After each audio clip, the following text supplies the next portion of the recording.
My name is Stuart McPherson. I'm an explorer and naturalist. I've traveled to distant locations around the world, but I've always dreamt of discovering the most remote parts of the British Isles. Now, I'm sailing around the UK in a historic tour ship to explore these secret islands, to discover the untold stories of the history, cultures, and wildlife that they hold.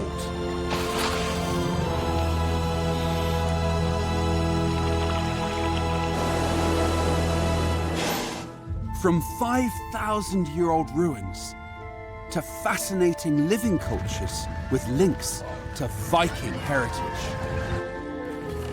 These are found across the 6,000 islands that make up the United Kingdom.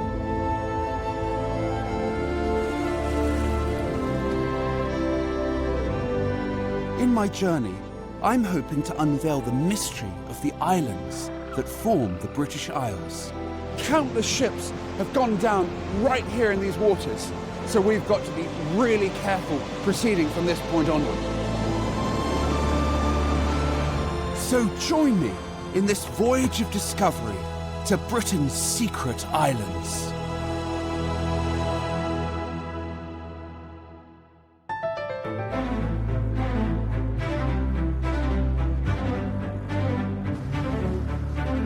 My journey starts in Greenwich as I board the Pelican of London. This tall ship was launched in 1948, and the crew know the waters around the British Isles very well.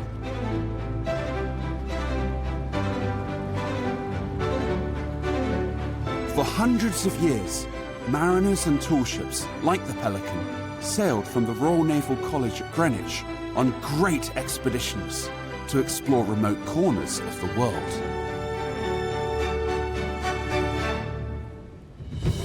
Now, our journey will take us 500 kilometers north to the Farne Isles, and then to Bass Rock, onto the Shetland Islands, the Faroe Isle, and finally the Orkney Islands, 1,000 kilometers north of London. Our first stop is the Farne Isles, off the coast of Northumberland.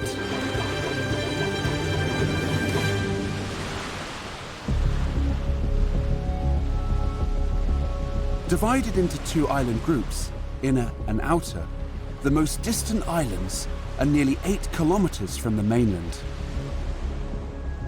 For thousands of years, people across Europe, from Scandinavia to Italy, have settled on these remote islands. What they left behind were layers of history stretching back 5,000 years.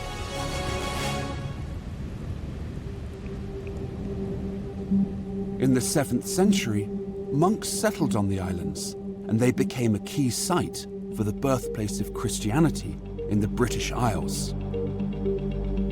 Lindisfarne Priory was founded by the monks and became a base from which Christian missionaries would evangelize the north of England. The most famous of the early bishops was Cuthbert, who came to Lindisfarne in the 1670s. His body was later reburied in a large shrine, and he was made a saint. Taking refuge amongst the ruins, the islands are a haven for wildlife, including massive colonies of seabirds and the largest population of grey seals in the UK, with up to 4,000 individuals.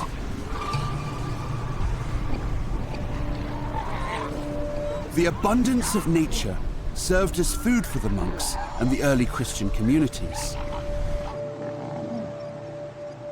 Seals were hunted for their pelts, as well as for meat, and the multitude of seabirds and their eggs supported the religious communities.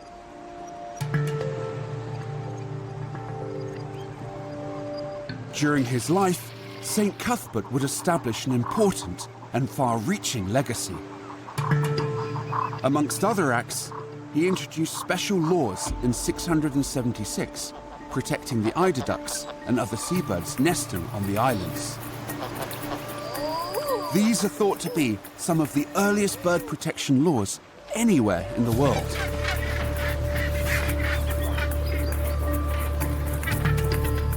St. Cuthbert would have another far-reaching effect, as miracles were reported at his shrine, and Lindisfarne quickly became a centre for pilgrimage. The Christian evangelicals lived in peace on this tiny exposed outcrop of islands. But the serenity and isolation that drew the monks also made them vulnerable to attack. And their life was about to be shattered with the arrival of the Vikings. These are the ruins of Lindisfarne Priory, the location of the very first big Viking raid in the British Isles. Word had spread about the priory's rich wealth, which made it an easy target for attack from the sea.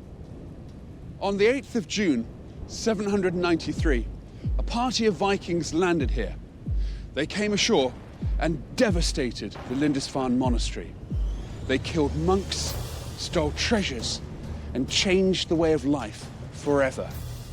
The age of Vikings had begun. Viking raids would continue for over 300 years. As the Vikings stormed ashore, the air would have been thick with their blood-curdling cries. I'm sure the monks in the priory were terrified at the sight of the marauding Norsemen. To find out more, I'm meeting Nick Lewis, the house steward and historian. This is where it all would have happened, we think. These sea lanes here south of the island was probably the access point the Vikings would have had when they attacked Lindisfarne Priory.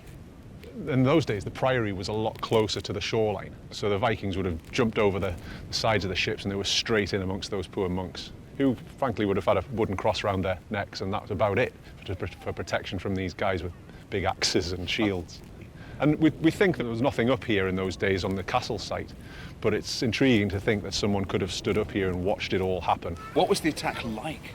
Well, it's difficult to say, but I suppose, you know, with so many monks in the priory, it would have initially been confusion and maybe a bit of panic.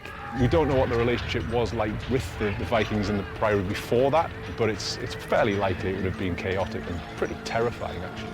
And these guys were set on plunder, and the sources we do have from the period, the Anglo-Saxon Chronicle in particular, is visceral and detailed in what they say.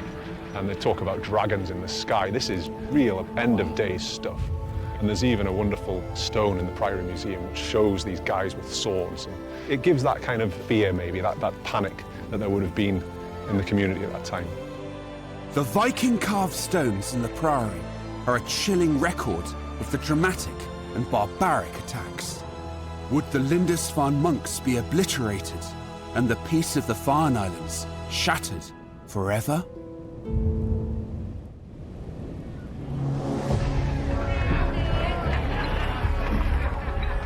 The Viking ships made off with the treasures and riches from the priory. It started a period of fear and persecution, and the monks eventually abandoned the priory, taking St. Cuthbert's body away with them.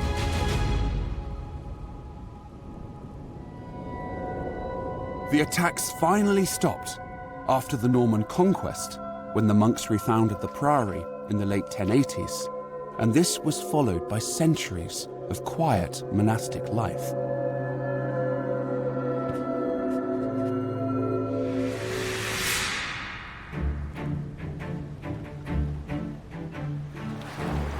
In the following decades after the raid on the priory, Viking attacks spread across Britain, especially to the north.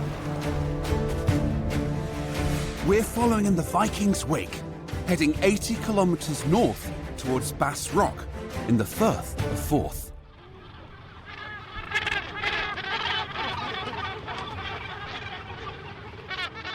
Lying northeast of North Berwick, it's a pinprick of land about the size of 5 football pitches, and we're greeted with a similar sight to what the Vikings would have seen. From a distance, the whole island looked white, But as we've pulled closer, you can see all of the white on the cliffs. That's gannets. And I can even smell and hear them from here as well. It's absolutely covered. The first person to inhabit Bass Rock was a monk named Baldred from Lindisfarne Priory, sent out in the 8th century to convert the heathens to Christianity. He used the island for meditation and prayer, and a chapel was built and dedicated in his honour in the 15th and 16th centuries. Around this time, a castle was erected with a small garrison of 100 men, whose role was to defend the Firth of Forth. Today, only some sections of the castle wall remain, upon which a lighthouse was built. The volcanic crag also served as a prison when King James I imprisoned his political enemies, including his own uncle, Walter Stewart, the Earl of Athol. Many religious and political prisoners, including royals, ministers, and Jacobites, were locked up here, exiled and forgotten in this gloomy mass of stone and basalt, known as the Scottish Alcatraz.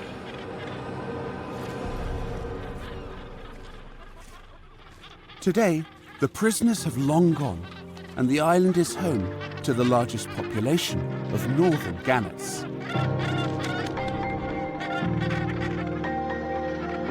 Many of them perch and nest on the ruins of the castle in St. Baldred's Chapel.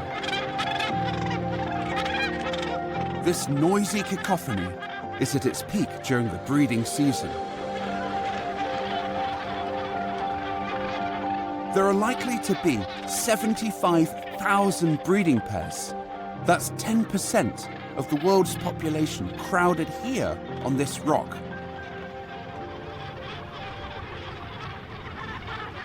Just like on the Farne Islands, the birds and their eggs provided an important resource for the local community.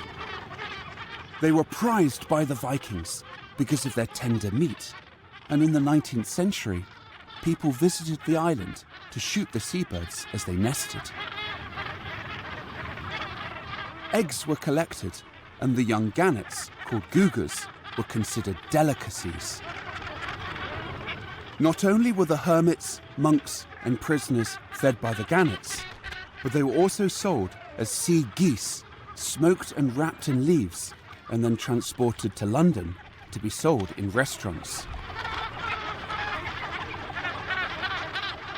By 1850, almost 2,000 birds were harvested from the rock each year. Bass Rock is home to over 150,000 gannets. It's the world's largest breeding colony of northern gannets. And these birds roam over hundreds or even thousands of kilometers. So even though this island is a pinprick of rock in the sea, it's incredibly important for these birds roaming over such a vast area. The island is so important as a wildlife refuge because of the lack of predators.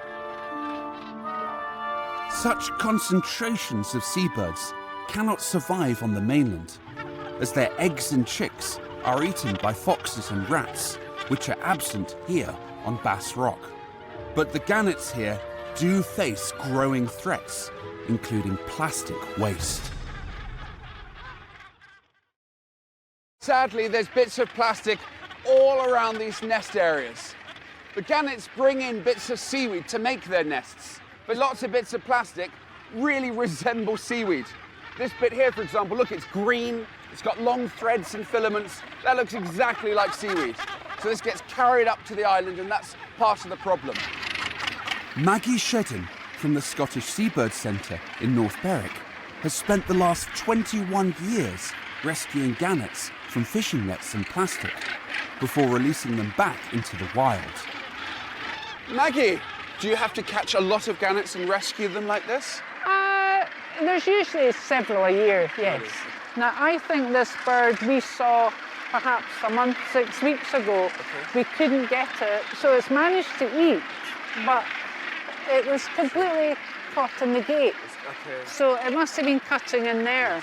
And that's not pleasant in the gate. What is this? What did you find? I genuinely don't know. It's like a net. I think it's net, isn't it? Yeah. It's some kind of net. It is net, it's net. Yeah. Yeah. Often it's fishing line with a hook, and that's Right. even worse, because Really? you'll often see it in the bill. Do you see a lot of fatalities from the plastic?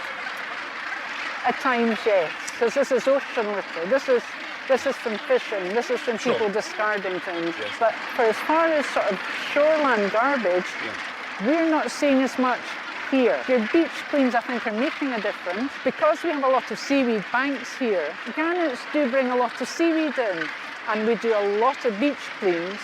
We are not seeing as much litter Okay, as we used to. Do you think that gannet will survive? Absolutely, yes. About me. Oh, well He's done. really feisty. Well, that's a very good catch. Well done. Thank you. We'll put this away somewhere safe. As Bass Rock is already pretty much full, new breeding colonies of gannets are spreading to other islands nearby, including the Shetland archipelago, which is the next stop in my journey.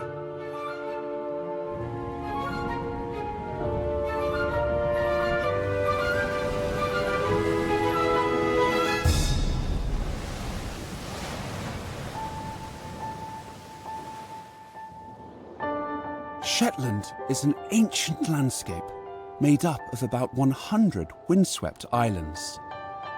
The capital is Lerwick, with a population of about 7,500, which is 1/3 of the island's total inhabitants.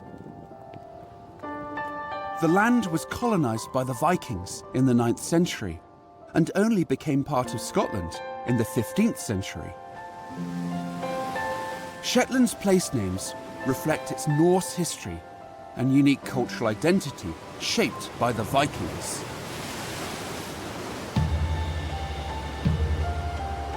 The islands are a treasure trove with thousands of archaeological sites, and none are more impressive than Jarlshof, which is one of the best preserved prehistoric sites in Europe.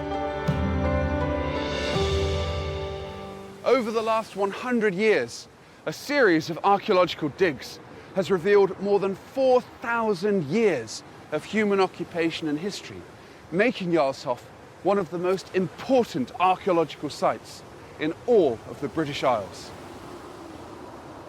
These 4,500-year-old ruins contain remains dating back from the Bronze Age to the Iron Age and up to the Vikings. The ruins were discovered after a violent storm eroded the beach and include Bronze Age dwellings and Iron Age wheelhouses, whose structure resembles the spokes of a wheel. You can really see where the name wheelhouse comes from. Each of these chambers here with their spokes coming off from this central communal area. It's believed that each of these chambers housed one different family group. The roof here, this would have been covered in turf, and in the middle there would have been a fire. And you can imagine in the depths of winter, people huddling away in these alcoves, getting a little bit of warmth and light from the fire, and protected from the harsh wind and rain whistling outside. One of the really amazing things here is just the level of detail that's been preserved of the lives of the people that lived amongst these ruins. This is a grindstone, and this stone here was used to grind the grain, and as a result, a bit like a pestle and mortar, it's ground away this big trough, this big hole here in this stone. And they're all over the site. There's dozens of them, showing where each family group used the stones to grind their grain.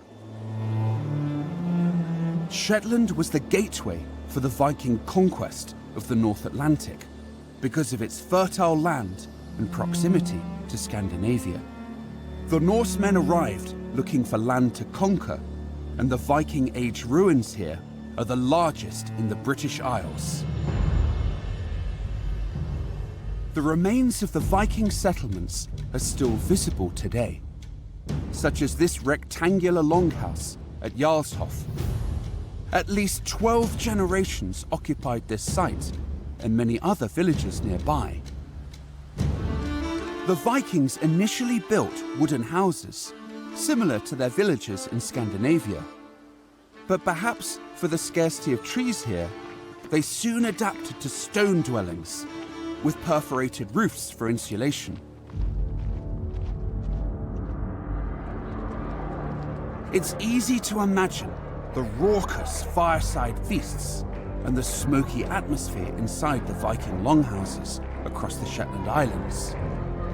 Dark outside during the long winter, but warm and noisy in here. The rectangular structures of the longhouse are characteristic of a Norse settlement and the core of a farming complex.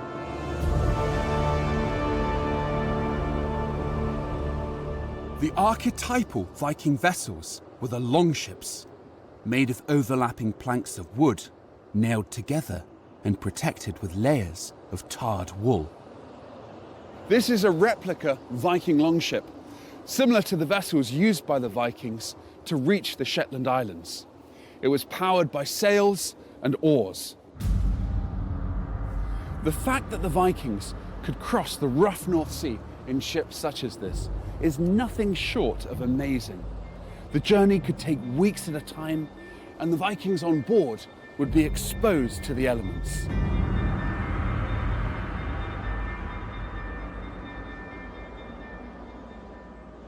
The legacy of Viking culture across the Shetland Islands is strongly felt today. To find out more, I met local historian John Pulley. Viking voices resonate all around us here in the Shetland landscape, and they're most strongly felt in our place names. Lerwick, behind us, which is the town and our capital here, comes from the Old Norse words for muddy bay. It's a very descriptive sort of place name. Over 99% of our place names do come from Old Norse. For example, the Ness of Sound, which is just over here, Ness being the Old Norse word for a headland, and Sound being the sound, the body of water here between Lerwick and the island of Bressa beyond. But it also comes down to much smaller scale features in the landscape as well. So the small rocks that we have in the sea there are called skerries, which again is another Old Norse word, directly taken from Old Norse and the languages that the Vikings spoke. But I suppose probably the greatest reflection and the strongest celebration of our Viking culture and heritage would be our annual fire festival, Up Helliar. Each year, the community of the Shetland Islands comes together, and the streets of Lerwick light up as the Up Helliar Fire Festival begins. This is no cultural showcase put on for tourists, but a profoundly deep-rooted local custom and ceremony that has evolved over the centuries.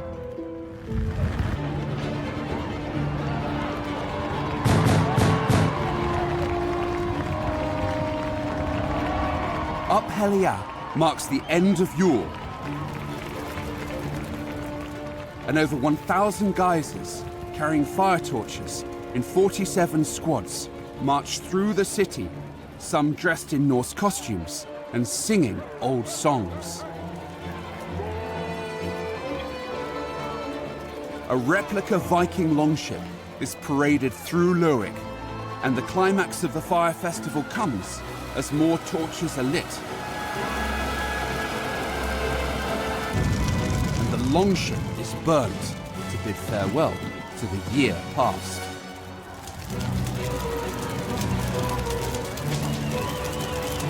The fire festival celebrates the changing season, the strength of the community, and the promise of spring to come. It's easy to remember that the Shetland Islands lie closer to Oslo than to London. The festival lights up the night sky, along with spectacular displays of the aurora borealis. Viking legends believed these northern lights were earthly manifestations of their gods. The lights were seen to be reflections of the shields and armor of Valkyries, female warriors on horseback who played a significant role in the Norse afterlife. Whatever their interpretation, they are still here today. And we see the same skies as the Vikings did and experience the same magic of witnessing the aurora lights dance across the night sky.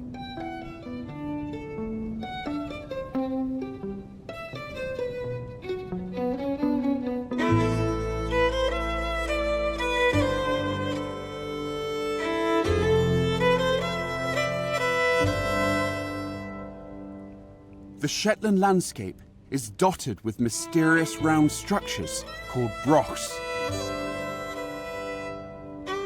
They're still not completely understood today, their purpose being something of a mystery. Brochs have been likened to the equivalent of Iron Age castles, with double-layered dry stone walls for defence. But it's believed that they also served as lookout towers to watch for approaching danger. And it's been suggested that they acted as status symbols for Iron Age chieftains as a measure of prestige and standing.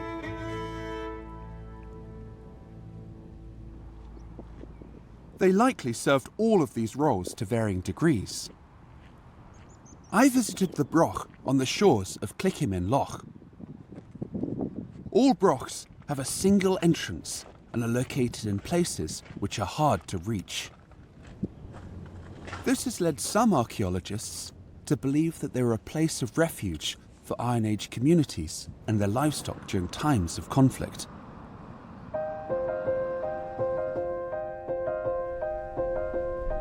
On the small island of Musa is one of the best preserved and most intact of all the brochs in Scotland. When the Vikings arrived in the 9th century, it had already been standing for over 1,000 years. Rising 13 meters tall, it's famous as a home to a mysterious nocturnal creature. The animals that live in Musa Broch only come out at night, so we've got to wait till it's completely dark to see them. These strange shapes and dark silhouettes are storm petrels. Storm petrels have really sensitive eyesight, so to see them up close, you have to use a special red light. Let's go inside the broch and see if we can find some.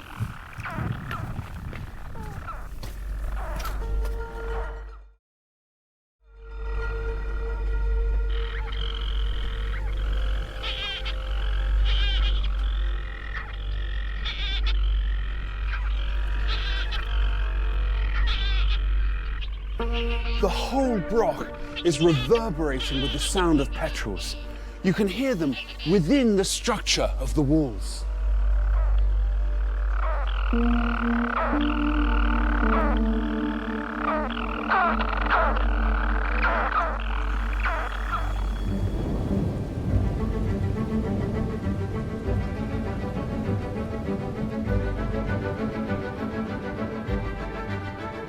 From the north of the Shetland Islands, we sail across an open stretch of water to the most northerly of all the British Isles, Outstack.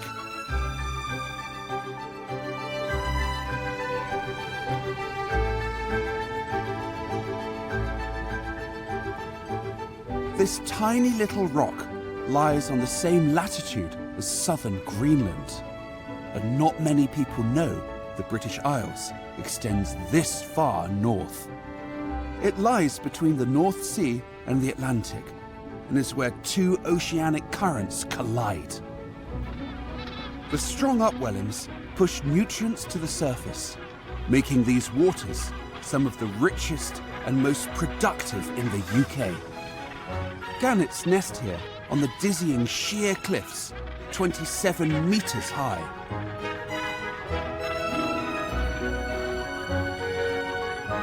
These rugged islands provide a haven for nature beyond the reach of mankind.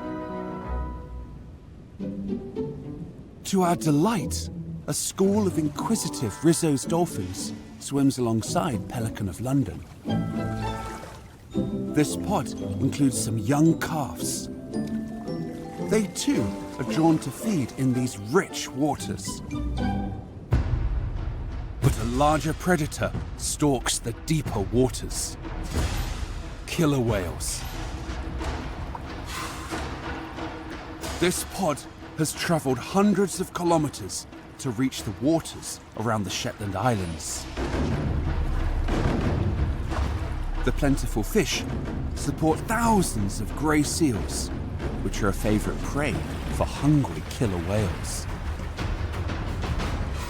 They flush out the hiding seal and, working as a team, enjoy the spoils.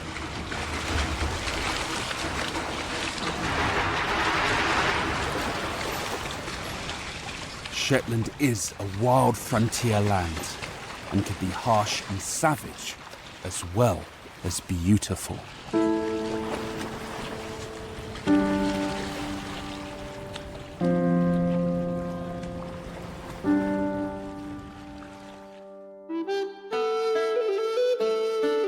From Outstack, we travel to the Faroe, the most remote inhabited island of the British archipelago, lying halfway between Orkney and Shetland, where the Atlantic Ocean meets the North Sea.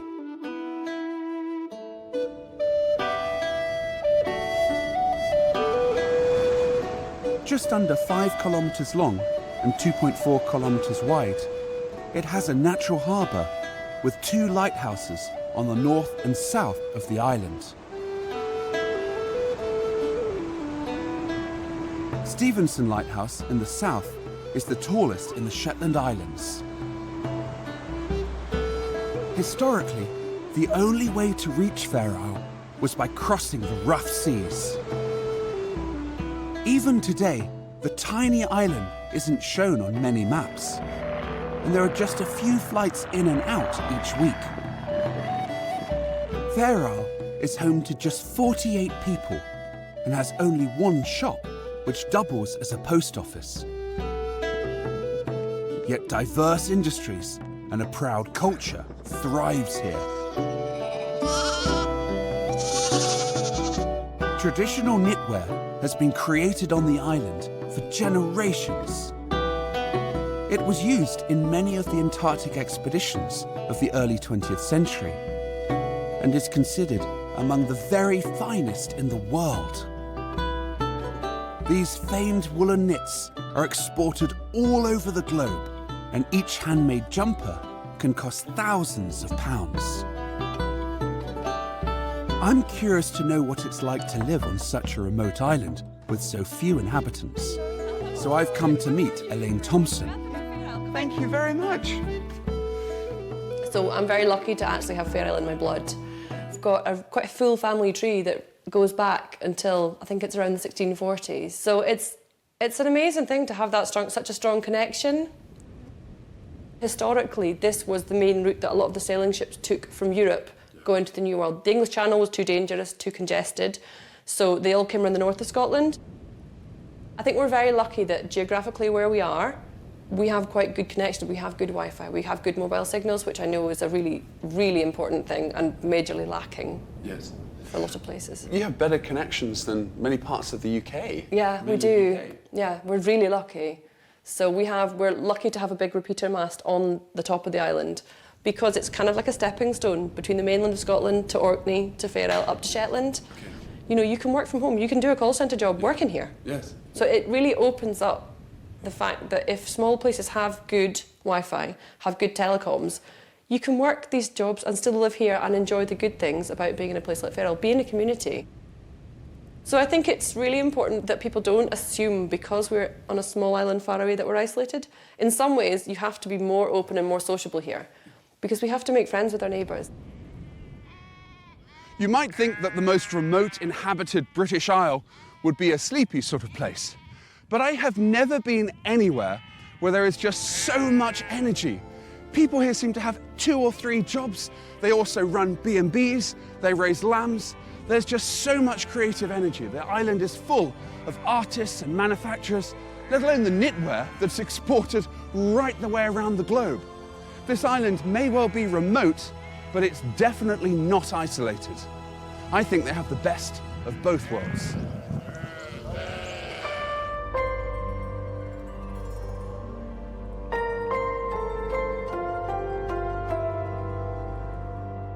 From the Faroe, we travel to the Orkney Islands. This archipelago of over 70 islands off the north coast of Scotland is home to some of the greatest Neolithic and Bronze Age settlements and archaeological treasures unearthed in Europe. 8 kilometers away is the Ring of Brodgar, which dates back to the same time.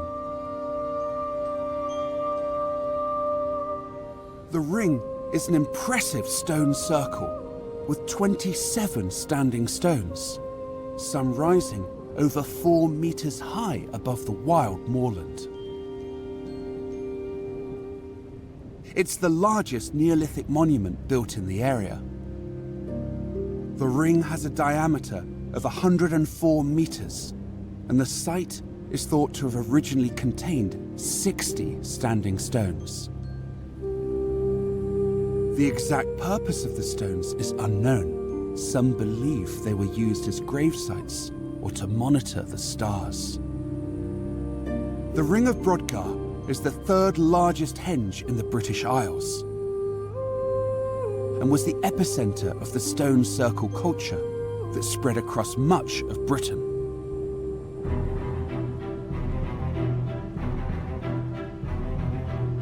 When the Vikings came to the Orkney Islands in the 9th century, they named the huge natural harbour enclosed within the island group Scapa Flow, which is Old Norse, meaning Bay of the Long Isthmus. The harbour has a long maritime history and was home to a number of navies, providing shelter from the worst of the weather.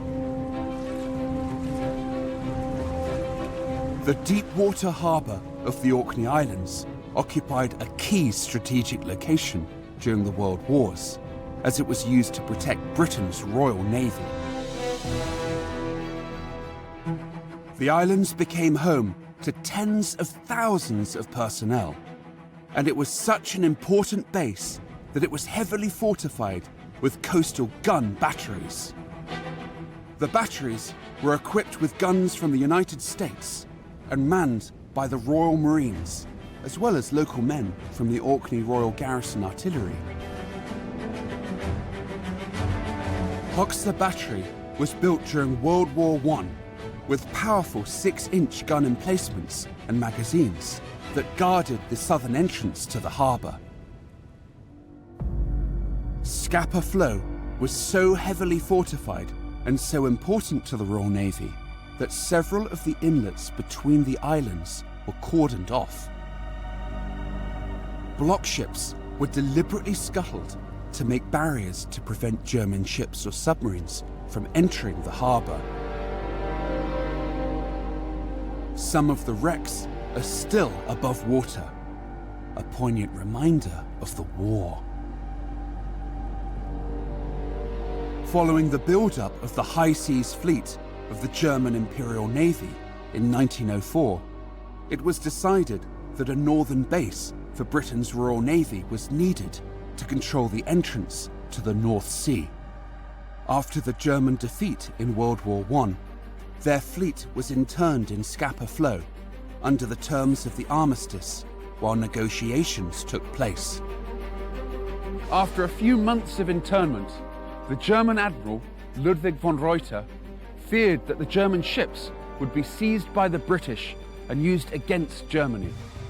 So he ordered the fleet to be scuttled and all of the German sailors abandoned ship. The British naval forces at the time were out on exercise, but when they got the message, they raced back in, only to watch in horror as 52 of the 74 German ships disappeared under the waves. I can only imagine what all those British sailors must have felt when they saw the enemy ships sinking. They were powerless as one after another, these German ships started going down. A salvage operation followed that managed to raise 45 of the 52 scuttled ships. But 7 still remain on the seabed to this day, 4 German cruisers and 3 battleships. I want to find out what happened to those ships, so I've chartered a dive boat along with my film crew. Diving is now a popular pastime in Scapa Flow, and the war wrecks have become an international diving location, attracting divers from all over the world. There are few places which offer such an abundance of large historic wrecks lying close together in shallow waters.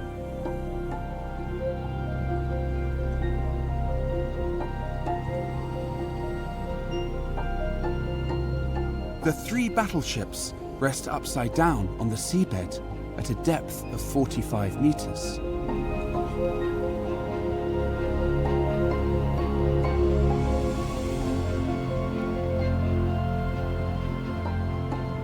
When I swim next to the propellers, cannons and guns that shaped history, I can see they are easily recognizable as warships.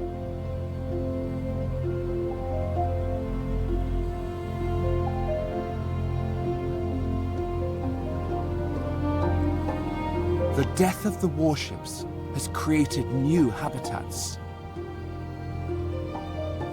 The rusting wrecks have become a haven for marine life.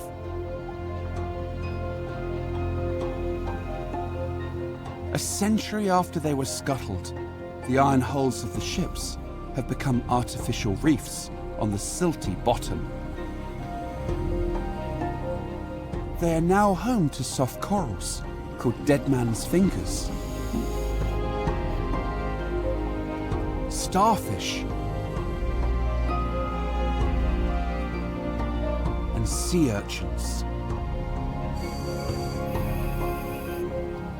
Now the waters are peaceful again, and Scapa Flow at sunset belies its dramatic history. But for our journey, it's the calm before the storm. As we're about to cross one of the most dangerous stretches of waters of the British Isles, a notorious strait that separates Orkney from the Scottish mainland. These waters are known as the Pentland Firth. Even though you can see the mainland from the Orkney Islands, and it's only a distance of a few kilometers, it's like a choke point where the tidal currents get concentrated, making really fast water speeds, really powerful currents and tall waves. Countless ships have gone down right here in these waters, so we've got to be really careful proceeding from this point onwards. The Pentland Firth has one of the most powerful tidal currents in the world. The waters can flow at over 30 kilometers per hour. It's really dangerous for shipping. It's like a giant funnel which squeezes currents between mainland Scotland and the Orkney Islands, creating massive waves that can batter ships. But we'll need to cross the rough straits to continue our journey to our next destination, the Hebrides.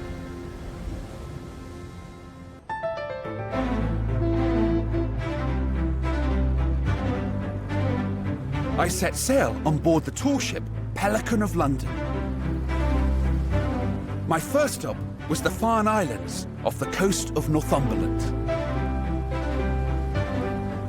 I then sailed to Bass Rock and the Shetland Islands, reaching Outstack and Muckleflugger, the northernmost of the British Isles.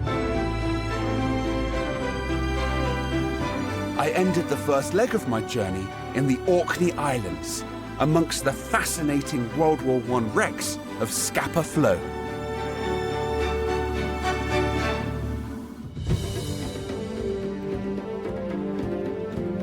Now I'm exploring the Hebrides and the remote islands of St Kilda and Rockall before heading inshore to investigate the myriad of sea lochs.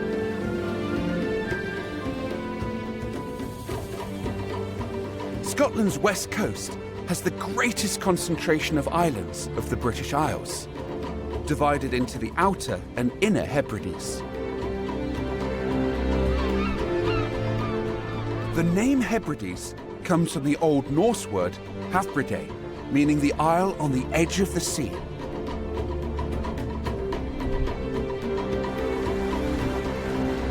There's over 70 main islands which make up the Outer Hebrides, 14 of which are inhabited.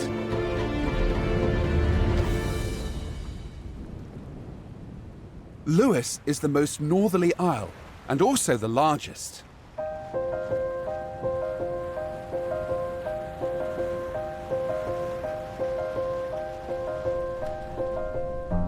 The once extensive forests were felled after the first humans arrived 8,500 years ago, making the Hebrides one of the earliest places to be settled across the British Isles. Archaeological remains date back over 5,000 years, and the landscape is dotted with ancient stone circles and standing stones. On the west side of the island is the stone circle of Callanish, which are some of the oldest rocks in the world and some of Britain's most spectacular stone circles. It's sometimes referred to as the Hebrides' answer to Stonehenge, but it is in fact a lot older. The rock type itself dates back over 3 billion years. These standing stones were set up over 4,000 years ago. That's before the pyramids in Egypt were even built. But the rock that they're made out of is even older. It's called Lewisian gneiss, and it's one of the oldest exposed rock types on Earth. The stones are laid out in a cross pattern, measuring 124 meters north to south by 43 meters east to west, with circular stones around its center. One of the stones is over 4 meters tall.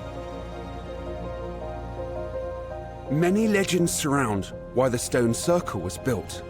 Some say it was for religious and spiritual reasons. Others believe that it served as an astronomical observatory. But there's an even simpler mystery. How did pre-industrial societies move these multi-ton rocks?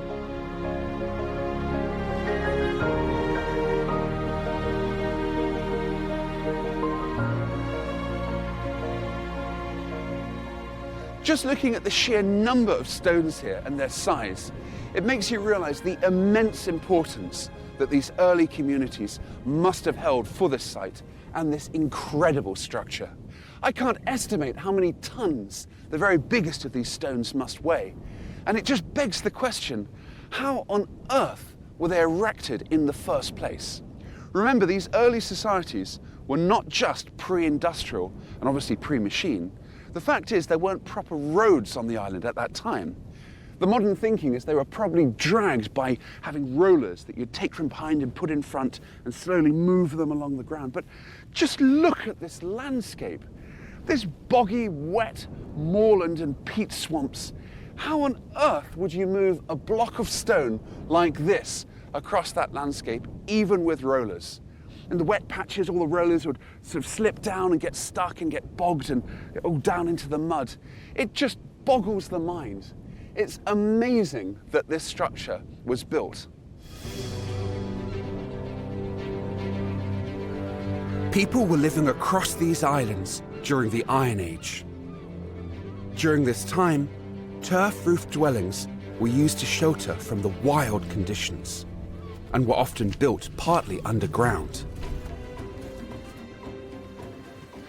This replica Iron Age house was built to the exact same specifications to the 5 that were found at this site. The building itself is remarkably sturdy. The walls are up to 2 meters thick, but they're not solid stone. There's actually a central section between 2 walls that's filled with sand and gravel, and that's thought that it was built like that for strength, but also for insulation. Each of these Iron Age houses are thought to have housed about 12 occupants, probably from the same family, but multiple different generations. Each one consists of 2 rooms, this big communal space here, and you can see there's a lot of storage space up here in these rafters. This would have been perfect for drying items out and keeping items safe. There's a fire, and this would have been the focal point of the whole room. It would have burnt peat and turf, and that would have billowed smoke up and filled up into the ceiling and slowly drifted out through the roof and perhaps vents as well. It's very easy to imagine all the family members huddled around here. The little bit of warmth and light this would have given would have kept them dry and warm in winter, even when it was lashing with rain and windy for weeks on end. Inside these houses, they would have stayed nice and comfortable and dry.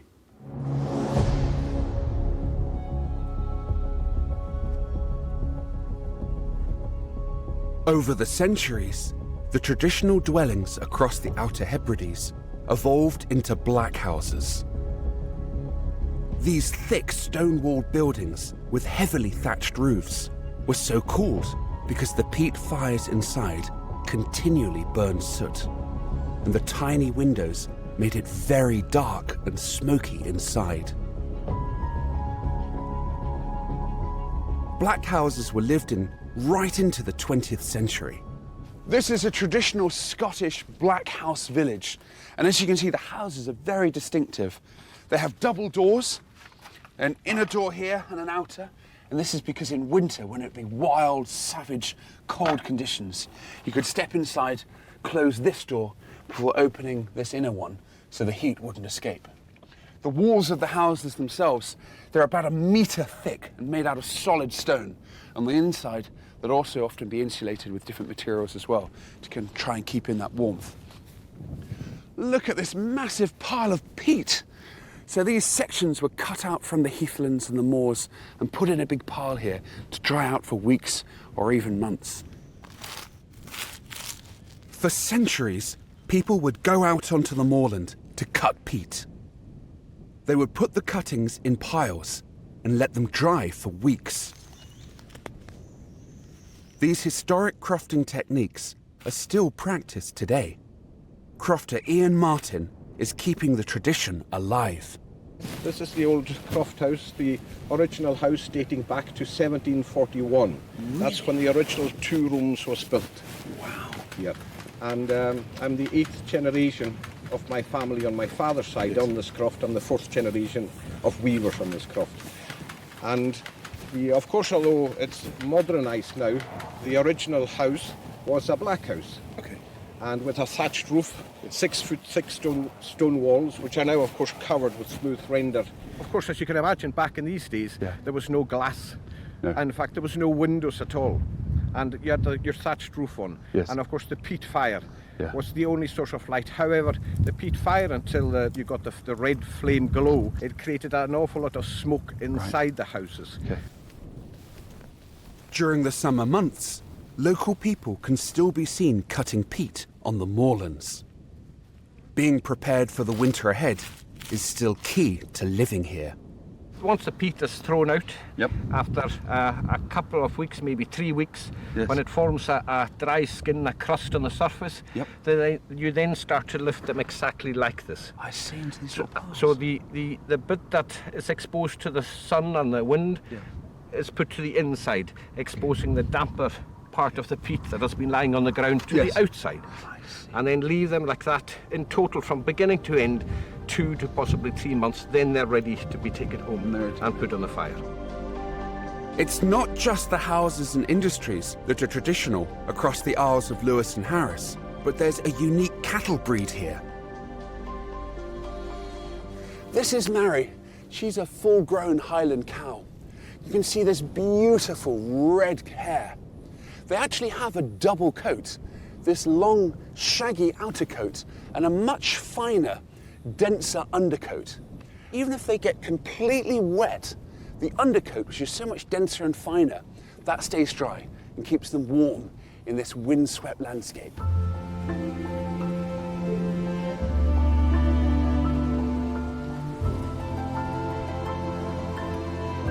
I'm leaving Lewis behind and travelling 120 kilometres west to the St Kilda group, home to some of the most remote and beautiful islands in all of the British Isles. St Kilda is so remote, it's off many marine charts.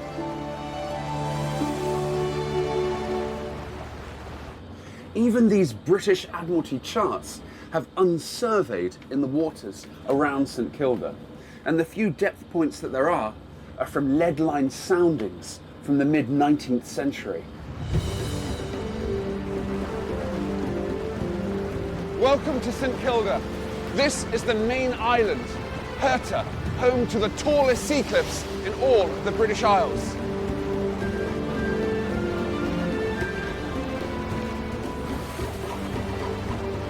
The archipelago is made up of 5 main islands that are the remains of a volcanic caldera some 65 million years old. The island of Herta is legendary for its archaeological riches. People lived on the island for thousands of years, but today there are no permanent inhabitants, which adds to the mysterious landscape of ruined dwellings. The people who lived on St Kilda were truly at the edge of the British Isles. Recent archaeological finds have shown that people have lived here since the Neolithic era, 4,000 years ago. As with other parts of the Hebrides, Herta is famous for its myriad of small dry stone buildings, which included blackhouses. Like the ones on the Isle of Lewis, the blackhouses here were small with rounded corners, with their backs to the ocean and the entrance facing away from the direction of the weather. The islanders also built stone storage huts, which were used to store and dry meat. These were dome-shaped structures made of flat boulders with a peat covering as a roof, like a cap on top. The oldest dating back to the Bronze Age.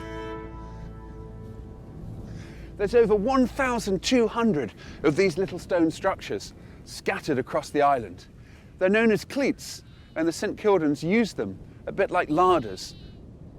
As the island is treeless, the wind passing through the cleats preserved the drying meats, eggs, manure, and hay.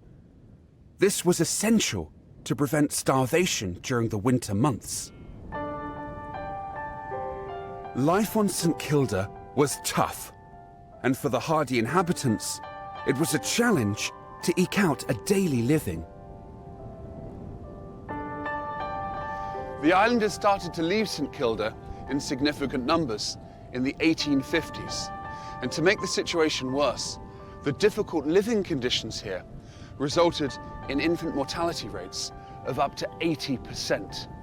By 1928, there were just 37 people left on the island, and the situation was unsustainable.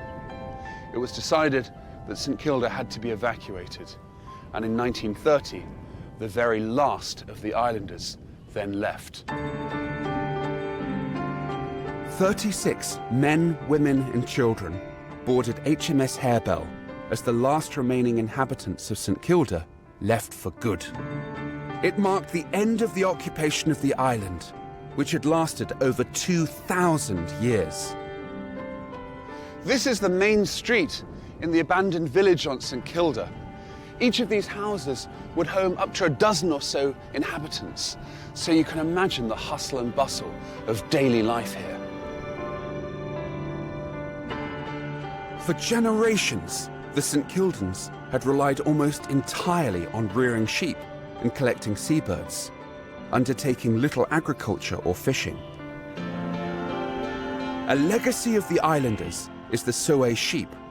This unique breed has been isolated on St Kilda since the Bronze Age.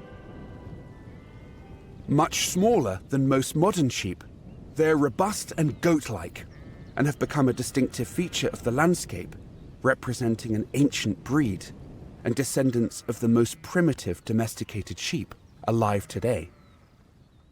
The St Kildans were one of the last hunter-gatherer societies in the Western world, and dependent on the seabirds as an important resource. These cliffs were where the St Kildans used to come to get their food. But catching the birds was not easy, as they clambered down the higher sea cliffs in the UK. Dangling on ropes, they collected young birds and eggs from the nests. Nothing was wasted. As well as eating the meat, the skin was used to make shoes, and the feathers to stuff pillows. Eggs were stored in the cleats, preserved in peat ash for use during the winter. Despite the hunting, the islands of St Kilda are home to some of the most important seabird colonies in all of the British Isles. Just look at those cliffs. They're covered with gannets.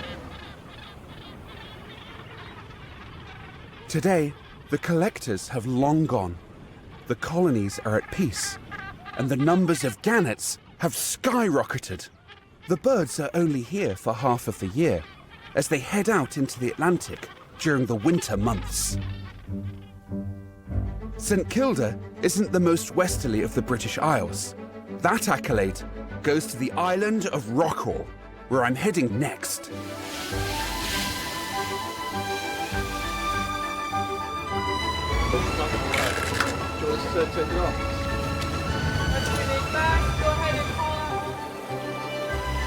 Rockall lies 300 kilometres west of Scotland.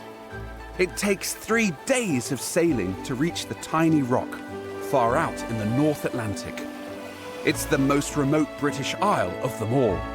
At this lonely little rock, the last of the British Isles ends and international waters begin. This tiny uninhabitable rock of granite, 25 metres wide and 17 metres high, is the remains of an extinct volcano and is at least 55 million years old. Yet, despite its small size, it's seen a turbulent history since the 7th century Irish navigator St Brendan first described the island along with its dimensions.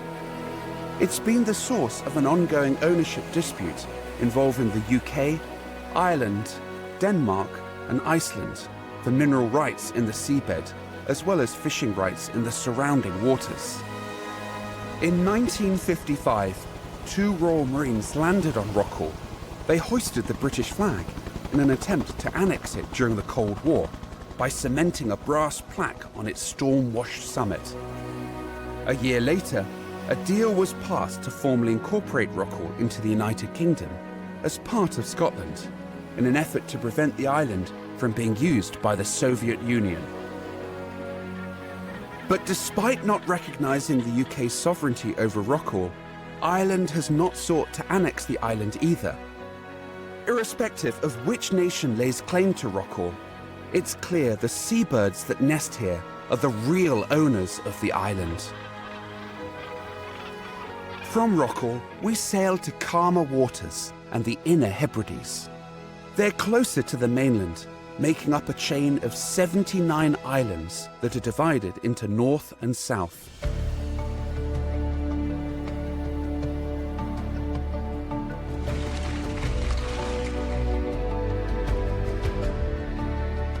"36 islands are inhabited, the largest being the Isle of Skye. Today, thousands of tourists from around the world visit Skye, famed for its natural beauty. It's a honeypot for tourism and the second most visited place in Scotland after Edinburgh, with iconic landmarks such as Neast Point Lighthouse and Dunvegan Castle, which is the oldest inhabited castle in Scotland. It started construction in the 12th century and was built on a rocky outcrop.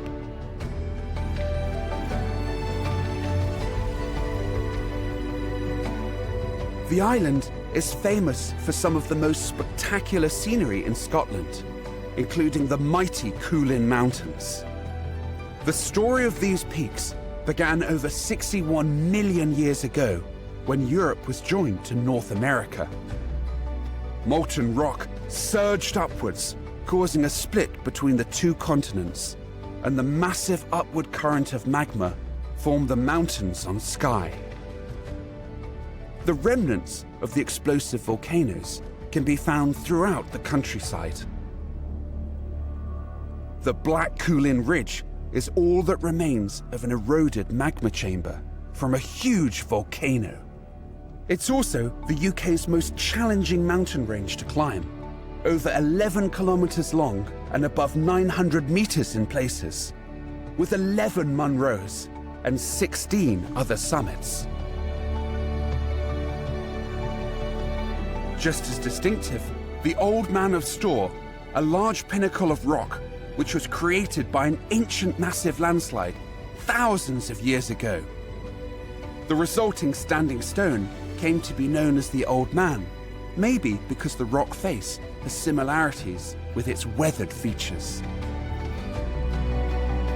It leaves a huge impression on visitors and is one of the most photographed landscapes in the world.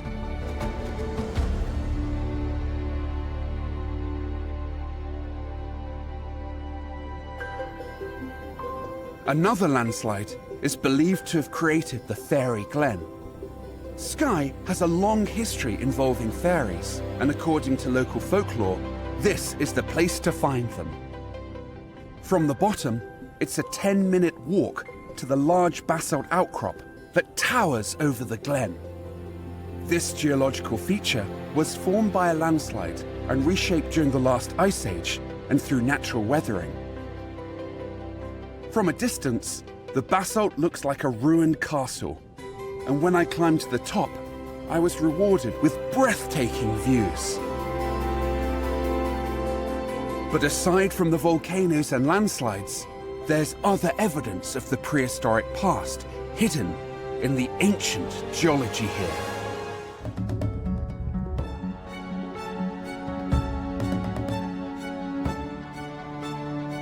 The Isle of Skye has a rich fossil heritage and has even been called Scotland's Dinosaur Isle. It's become a new frontier for discoveries and has one of the greatest concentrations of dinosaur footprints in the world.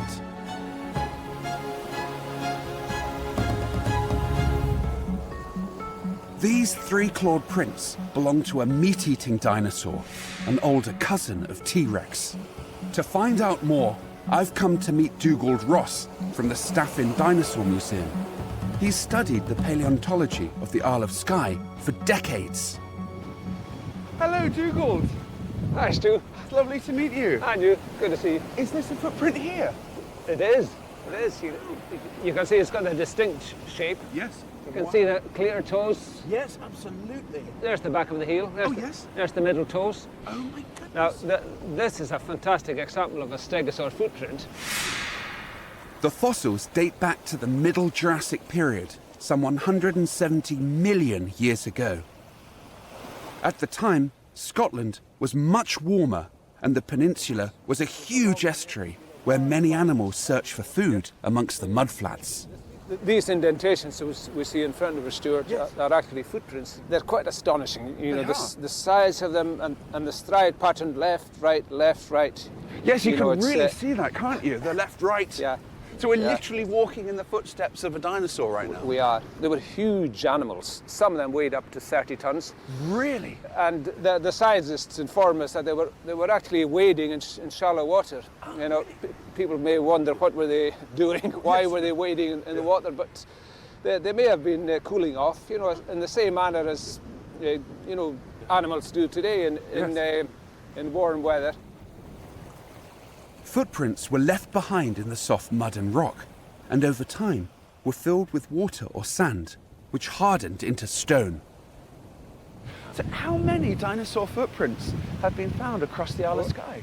We have recorded over 3,000, including, you know, stegosaur, hadrosaur, megalosaurus, coelophysis, ceteosaurus, you know, the large herbivore.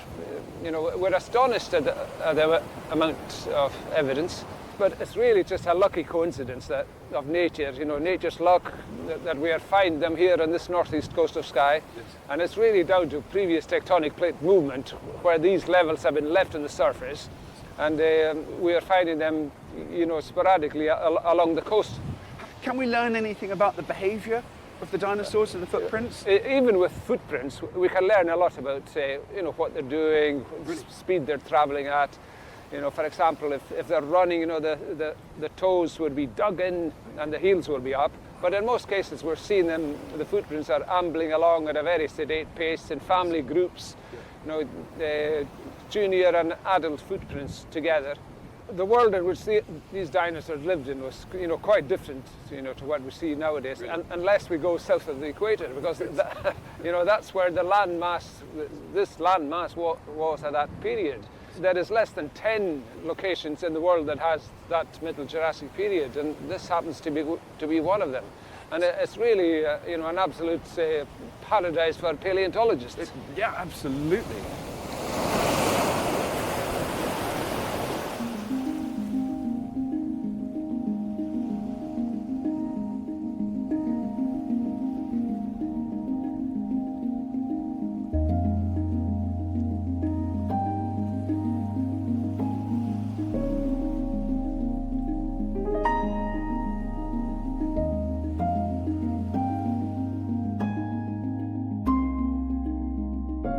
From Skye, we sail south to Rum, the largest of the smaller islands in the Inner Hebrides. Measuring 13 kilometres wide by just over 13 kilometres long. The name Rum comes from Old Norse, meaning wide island. The island is believed to have been inhabited for over 8,000 years, reaching a peak of 400 inhabitants in the late 18th century. For over 100 years, Rum was a private sporting estate, part of the Victorian obsession to build faux castles and pleasure palaces. One such was Kinloch Castle, which was built by the fabulously wealthy industrialist George Bullough at the turn of the 20th century, who inherited Rum from his father. Work began on the turreted red sandstone house in 1897 and continued for 3 years. It was the first place to have electricity in Scotland and was luxuriously furnished. Kinloch Castle became a main attraction for the high society crowd, seeking a weekend of hunting, horses, and parties. But the First World War and the Great Depression of the 1920s struck the Bullough family and the castle hard, and exclusive deer-stalking trips to Rum came to an end. Today, only 30 people live in the village of Kinloch, and the once exclusive castle is now uninhabited. The island was bought by the Nature Conservancy Council in 1957, and is one of Scotland's finest national nature reserves.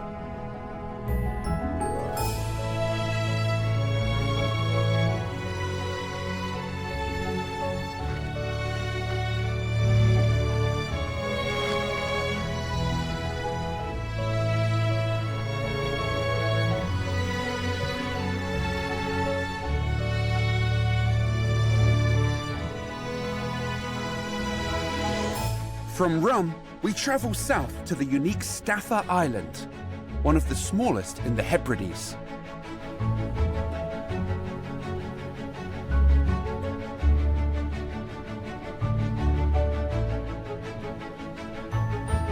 This tiny uninhabited island is less than 1 kilometre long and wide, but it's been pulling in tourists for centuries because of its spectacular scenery.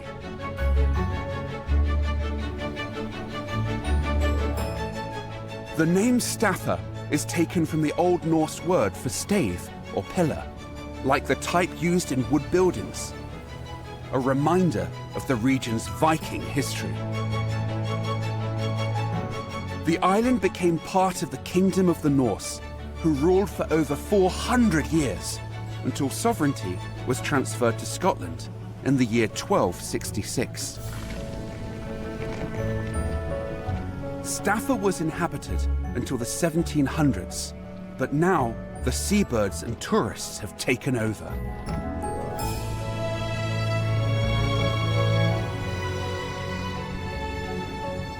Approaching Staffa by boat is breathtaking, with its incredible landscape of great basalt columns and deep sea cliffs. Its hexagonal columns were formed 59 million years ago by volcanic eruptions and the vast blankets of lava that spread into the Atlantic. As the lava slowly cooled, contraction fractures formed cracks within the solidifying mass, creating the pillar-like columns of rock.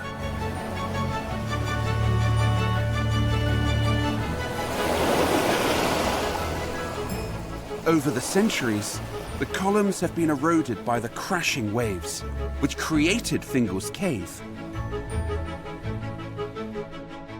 The island came to prominence in the late 18th century after a visit by Sir Joseph Banks, who renamed the main sea cavern Fingal's Cave.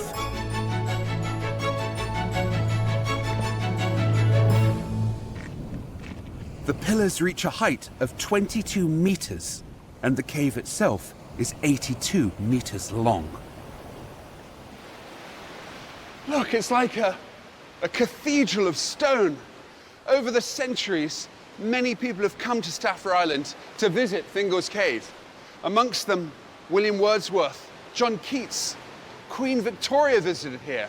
Jules Verne wrote about the cave in his book, The Journey to the Centre of the Earth. William Turner even featured the island in a painting. But Felix Mendelssohn was so inspired by the weird sounds and echoes in here that he wrote an overture called the Hebrides.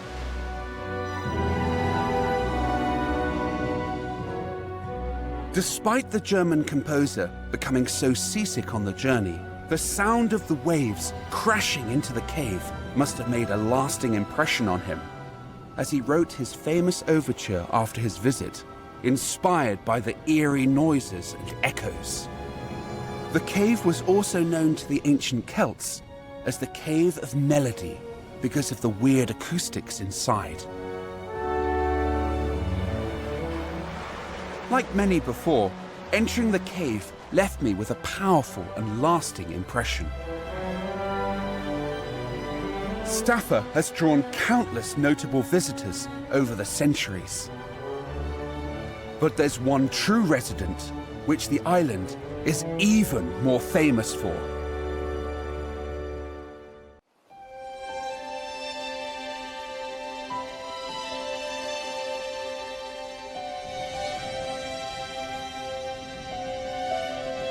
A variety of wildlife can be found surrounding Fingal's Cave, and the volcanic rock columns are home to many seabirds. Large colonies of puffins breed on Staffa Island every summer. They congregate on the northern cliffs and nest in the burrows and rocky crannies. Puffins pair for life and return to the same clifftop year after year. They lay one egg during the summer months and fly all the way to the mid-Atlantic for the winter. From Staffa, I head towards the mainland and the myriad of islands which make up the sea lochs.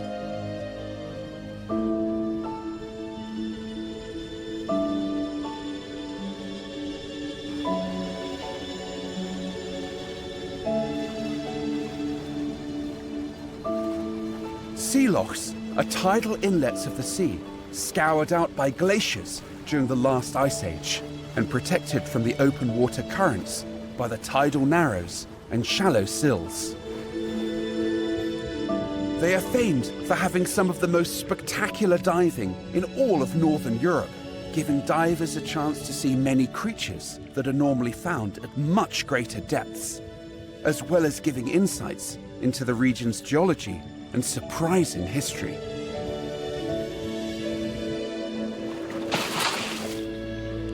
Diving into the cold water is a bit bracing. But nowhere else in Britain is underwater bedrock found in such sheltered conditions, and the sheer cliffs are teeming with communities of marine life.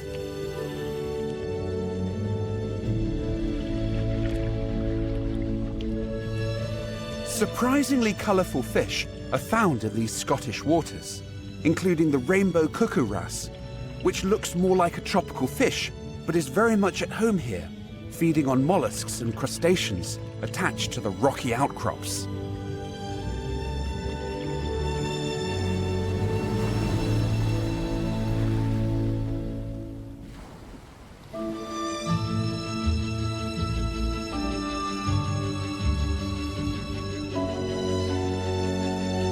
We journey inland and travel to Inchconochan Island in the middle of Loch Lomond.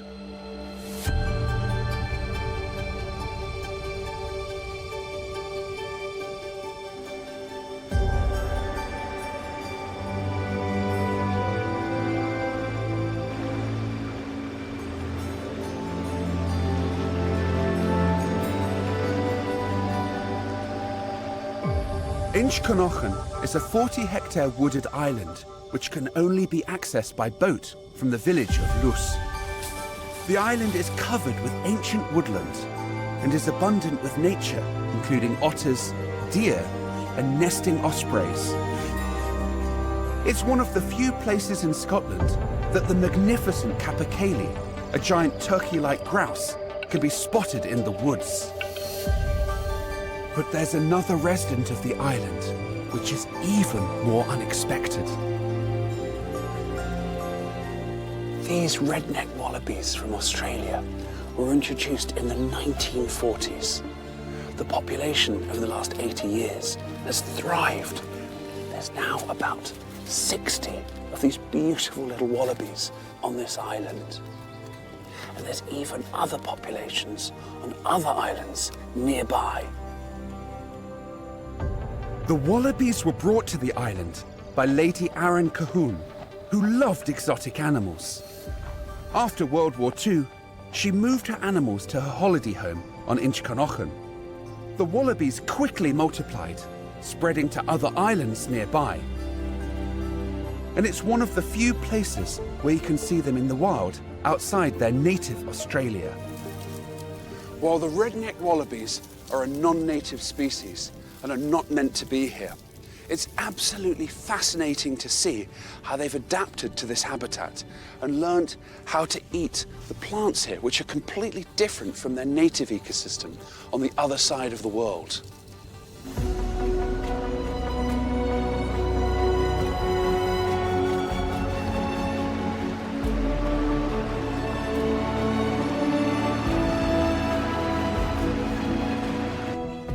Scotland's lochs also include unique man-made islands called crannogs. Crannogs are a type of ancient loch dwelling found throughout Scotland and Ireland. The earliest loch dwelling is some 5,000 years old, but crannogs have been used right up until the 17th century.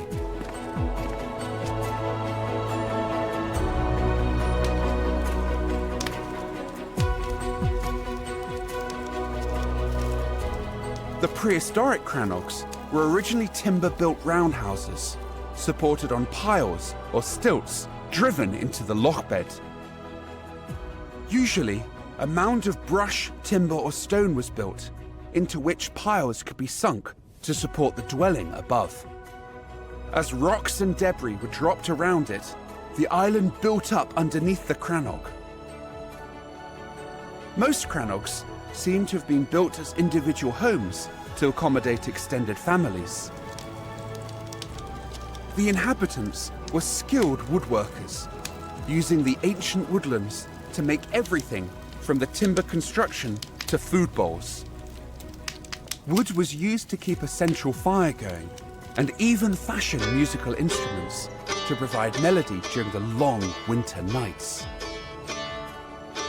The importance of the crannogs was central to the Iron Age farms. From each small island jutting out from the shoreline, a farmer would have a good view of the surrounding land. As well as home dwellings, they also had defensive purposes as protection from passing raiders. The use of islands in Scottish lochs continued over the centuries. Many of Scotland's most spectacular castles were built on islands in lochs over the last 1,000 years, such as Eilean Donnan, which dominates the point at which three lochs meet, which had ramifications for the clans in the valleys for miles around. Across Scotland and the rest of the British Isles, islands have shaped not only the landscape, but the history of how people have lived here for millennia.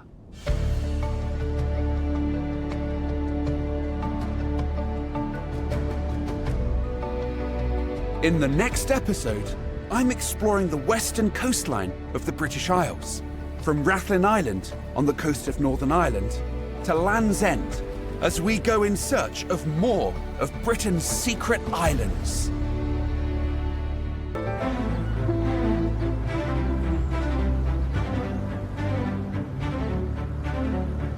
My journey started in Greenwich, aboard the Pelican of London. I've travelled around the east coast of the British Isles, up to the Shetland Islands, and then to the Hebrides and the sea lochs of western Scotland.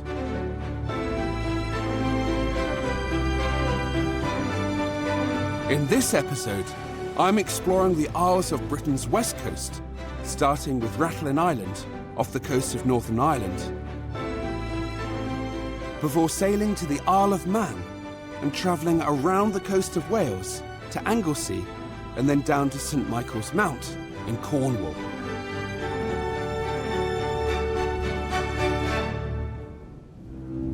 Rathlin Island lies 10 kilometres from Ireland's Causeway coast, and it's just 9 kilometres long and 1.5 kilometres wide.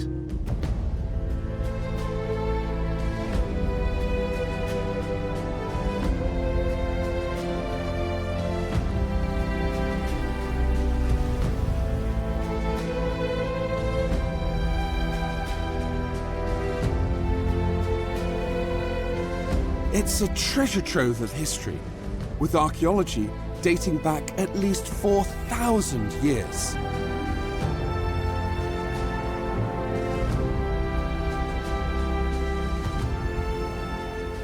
Rathlin Island is famed as a centre of Neolithic stone tool production. Stone axe heads from here were traded all across Ireland, Britain and beyond. I've just been walking around this area just for a few minutes, and look at all of these stone flakes that I found. These are definitely man-made. You can tell by their shape how they were knapped off the original blocks of flint. So it seems very likely some of the stone tool makers were working right here.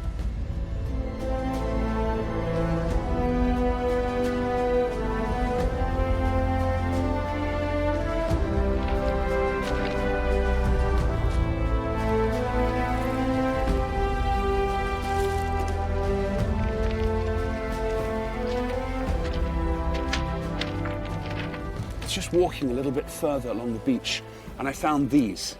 These are special stones that tell a story. They're called pot boilers.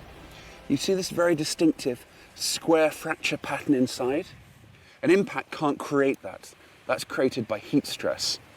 What happened was someone heated these stones red hot in a fire, then dropped them into a pot of water to rapidly heat the water for the purpose of cooking. And that's what creates this very distinctive fracture pattern inside these stones. So this is evidence of someone cooking here thousands of years ago. After the Neolithic period, Rathlin was established as an agricultural community until the first Viking attack on Ireland in 795. The economy of the island grew with the establishment of a kelp factory. From the 17th to the early 20th centuries, the island was an important centre for harvesting kelp to provide soda and iodine for industries.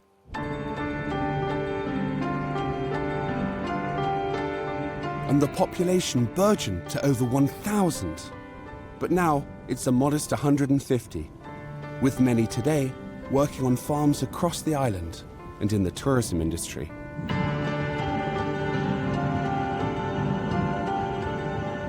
The cold, clear waters around Rathlin make it ideal for growing kelp. and the island is now a nature reserve and a haven for wildlife. But these waters have not always been so peaceful.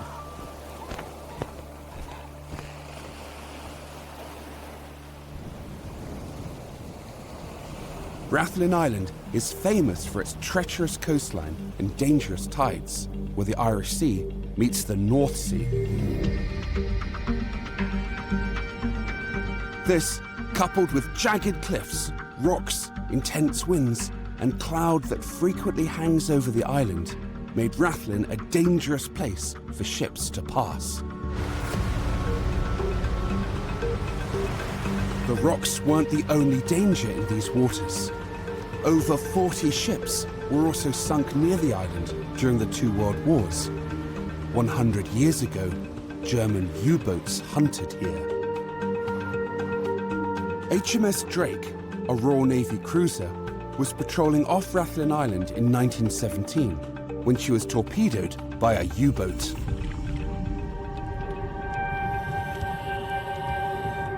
She had just finished escorting a convoy from America when she was attacked.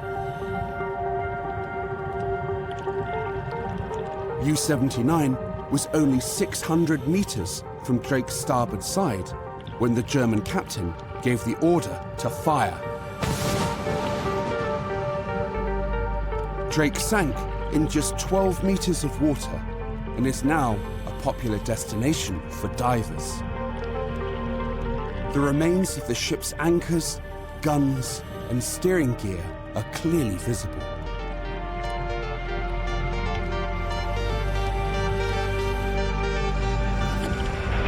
This was just one of many ships sunk by wolf packs of German U-boats, which attacked merchant shipping, including passenger steamers carrying troops, and hundreds of lives were lost. More than 3,000 Allied ships in total passed through these waters, carrying supplies and passengers, and many were thrown onto the rocks.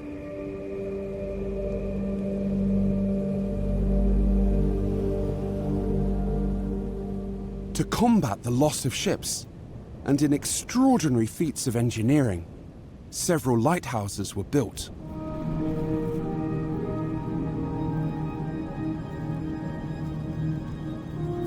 The most famous lighthouse on Rathlin is the upside-down lighthouse, built into a cliff in 1912.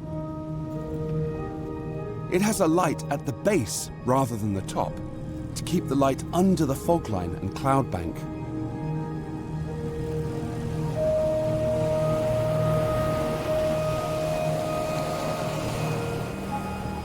Because of its position in the Irish Sea, Rathlin Island has long been a crossroads between Ireland and Scotland, and is rich with Celtic influence. From Rathlin Island, we travel through the Irish Sea to another island with strong Celtic roots, the Isle of Man.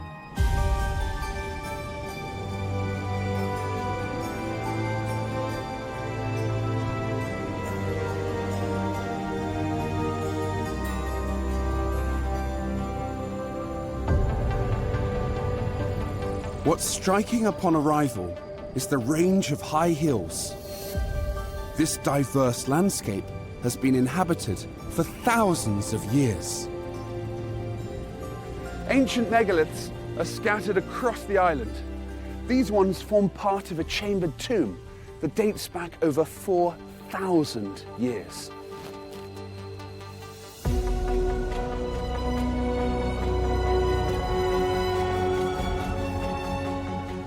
This site, known as Castell Yon Ard, was built on high ground with good views all around, and once had a massive burial mound that covered many of the stones visible today.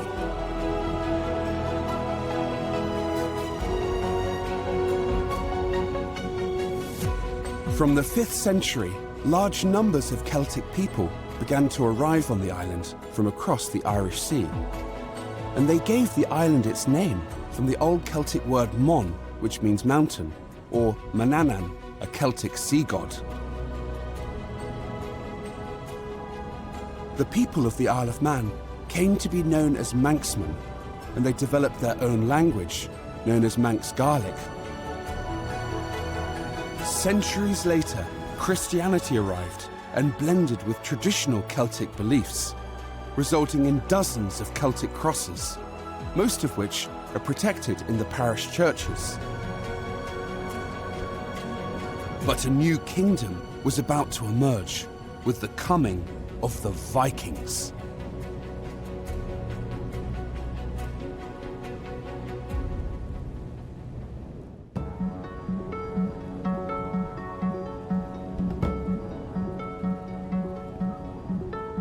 Vikings reached the Isle of Man from the 8th century and established a system of governance called Tynwald that continues to this day.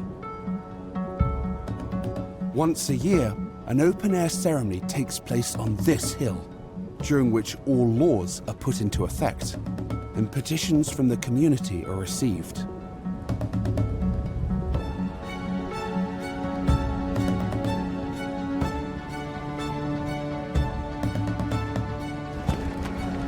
It's the oldest continuously run parliament in the world, established by the Vikings more than 1,000 years ago.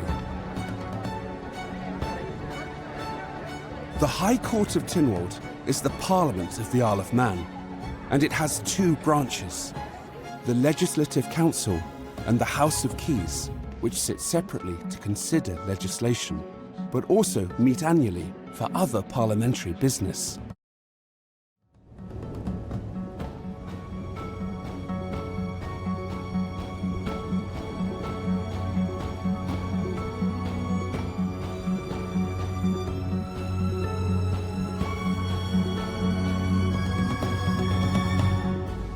The Vikings stayed and established the Kingdom of the Isles, which ruled the Isle of Man and many of the Isles of the Hebrides.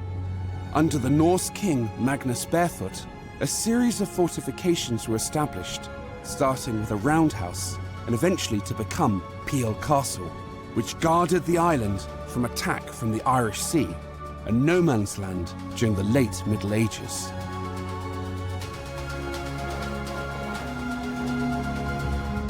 This roundhouse is the earliest part of the castle.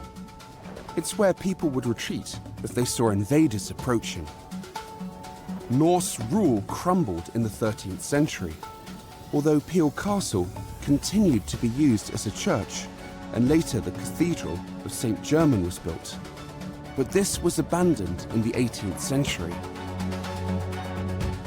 Many other castles and fortifications were constructed across the island over the centuries. And today, the Isle of Man is home to one of the greatest concentration of archaeological sites in the British Isles, including one mysterious structure on a tiny isle in Douglas Harbour.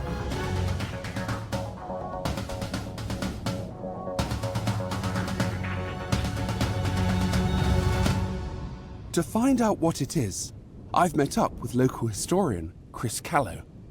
What is this mysterious structure out there in the bay? Okay, it looks like a castle, doesn't it? But that's actually called the Tower of Refuge. So a chap called Sir William Hillary, the founder of the Royal National Lifeboat Institution, actually used to row in the Douglas lifeboat, and he was involved in saving lives from that rock.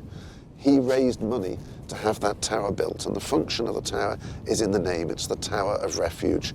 The reason for it is that if you're wrecked on the rocks and it's not possible to put a lifeboat out, you could lose your life. You wouldn't be able to cling to the rock, the tide could come in. So the tower is there, so it's somewhere to stay safe until the tide goes down, the storm goes down, and it's possible for you to be rescued. Before it was built, were there shipwrecks on the rock? Huge number of shipwrecks there, very dangerous, yes.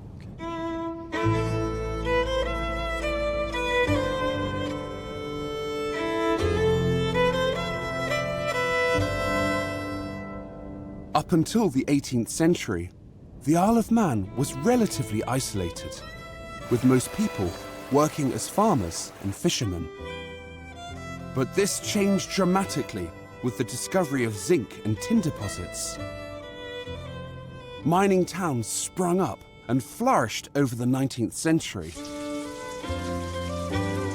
But the deeper the mines were dug, the more water trickled into them, and flooding became a really serious problem. A vast system of mines was sunk close to the village of Laxey, and mining became a major source of employment for the islanders. Luckily, streams and waterfalls nearby the mines offered a solution. By the 1850s, the mining operations here had grown to such an extent that they built this, the largest water wheel on Earth. This pumped water out of the mines, enabling the miners to dig deeper and further underground.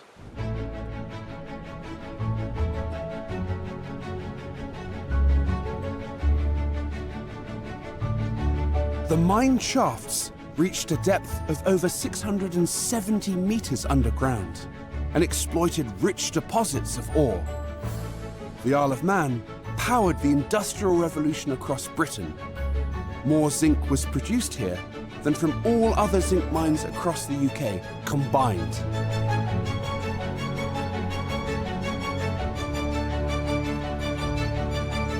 Ironically, the Isle of Man has never been part of England, Ireland, Scotland or Wales. It's a unique Celtic island with a proud culture of its own. The Manxmen say that from the centre of the island, you can see 7 kingdoms. Across the water are views of England, Ireland, Scotland and Wales. The 5th kingdom is the sky, the heavens above. The 6th one is Neptune, the sea all around the island. And the last one, the 7th, is the beautiful landscape of the Isle of Man.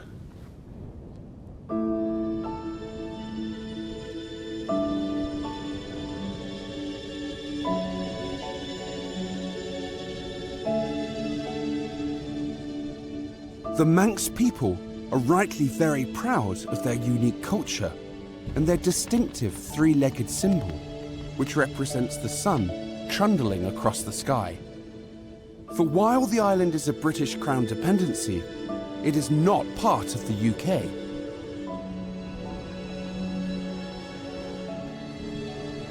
From its traditional Celtic roots over the last few decades, the Isle of Man has reinvented itself into a major banking centre and tech hub, with thousands of people now working in the glitzy offices of the main city, Douglas. But it's not just banking that draws people to the island. The world's fastest motorcycling race, the Senior Tourist Trophy, competed over a treacherous mountainous course, attracted 29 riders this year, including champions from all over the world. But the home riders proved themselves supreme. The Isle of Man TT is a world-famous race. It started in 1907, first with jalopies, and then motorbikes were raced around the island. Early on, Jim Simpson smashed all previous speeds for the course circuit by travelling at 81.4 miles an hour. The TT is very dangerous, and fatalities are common. But the coveted prize brings people to the island from all over the world. So another Senior TT goes to Stan Woods. The Isle of Man is known for a unique Celtic ceremony called Hoptune, a celebration of the Celtic New Year. At the end of October, the community comes together for a special festival. A bit like Halloween, children dress up in ghoulish costumes, but then dance to traditional Manx tunes.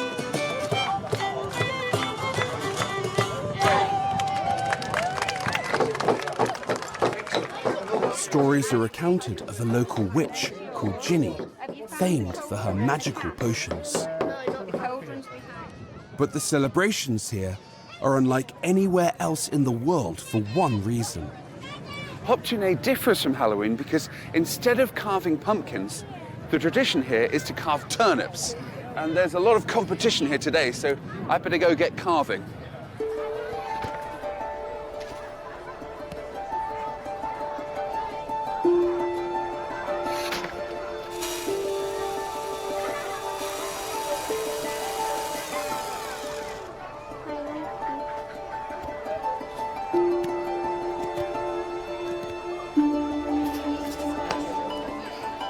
There we go, my best effort.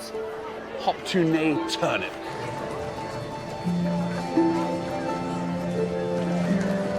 Once the Hop-to-nay lanterns are carved, processions are held in the towns across the islands, carrying their lantern creations.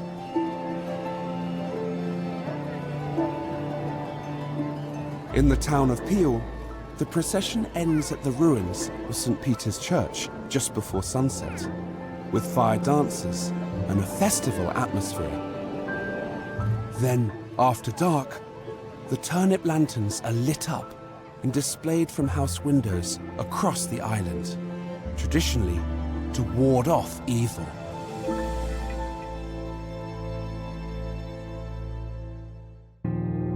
From the Isle of Man, we sail 90 kilometres south to Anglesey, an island off the northwest coast of Wales, overlooking the Irish Sea.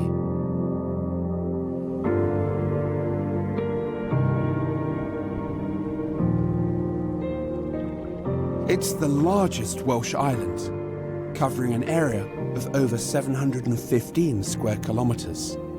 And it has a lot of character, with some of the most picturesque beaches.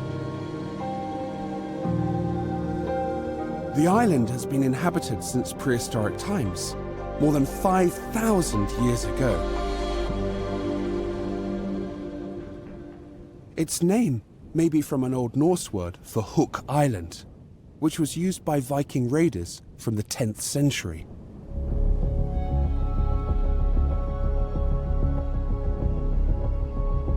Beaumaris is a small historic town of Viking origin. It's famous for being home to the greatest castle that was never finished. The castle is a fortress of immense size and near perfect symmetry. It has a 5.5 metre wide moat with its very own dock. The moat is part of 4 concentric rings of defence. 300 arrow loops are on the outer walls alone. It was the last of the royal strongholds created by Edward I in Wales and called his masterpiece. Yet it lies unfinished.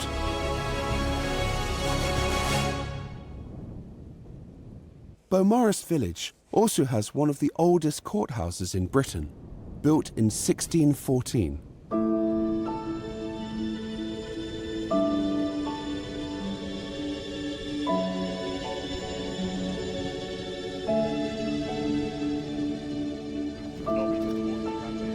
The cool, clean waters around Anglesey provide excellent habitats for a wide variety of wildlife.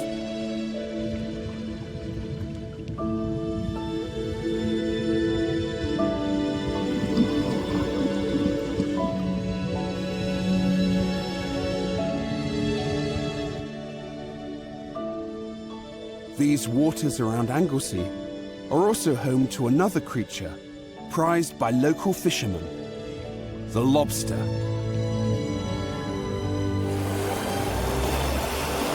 One of the best places to see live lobsters is Anglesey Sea Zoo, which has over 40 tanks displaying British marine life. European lobsters differ from their North American counterparts by having intense royal blue carapaces, which turn bright red when cooked. But every once in a while, a lobster with a brilliant, differently coloured shell is found. 1 in a million lobsters aren't royal blue, but bright fluorescent blue. 1 in 30 million are bright orange. And even rarer whitish lobsters have been found, and these are thought to be about 1 in 100 million. I met up with Frankie Hobrow, the owner and director of Anglesey Sea Zoo, to find out more. Why do these colour morphs arise? We don't know exactly why they arise, but this is what we're hoping to find out with all the data that we collect. You know, clearly they're found in the wild and they're surviving in the wild. And once we've got a little bit more information, then we might have an idea as to how much of that is genetic based, how much of it's environmental. And that, of course, will determine where they're found and why they're found there. So how impacted are our lobster species? Okay, so we have two main species of lobster here in the UK. A lot of people don't realise that we have two. They know the more common one that they might eat in restaurants, but there are actually two species, the spiny lobster and the common lobster. Oh. And they both suffered a lot during the 1980s from overfishing. One of them, the common lobster, is now quite well recovered, but sadly the spiny lobster isn't. They're still very rare. They've disappeared from almost all of their range across the UK and across Europe. Really? Yeah. So the common lobsters, we established the lobster hatchery of Wales here in the 1980s when the stocks started to struggle. And that's still going today. It's an important part of the conservation work that we do when we release the juveniles from that every year. If we can rear juveniles, we can start to release them in the same way and re-establish these populations, because we know now where they used to be found. Yes. And that these are suitable places. You know, if they're sustainably monitored and caught, which is what the fishermen want, then we know it could be really successful re-releasing these juveniles in the right places. So, and that's what we're hoping to do with the spiny lobsters. It's a little bit tricky because you only know really when you start doing this kind of thing what factors you're facing. Yes. And the common lobster, they have 4 molt stages as they grow, and then they're basically little juveniles. And that takes about between 6 and 8 weeks. That's amazing. And today we're releasing some of our common lobster juveniles, so I'm hoping that you'll come and join us. I'd love to. Let's go. Okay. Thank you.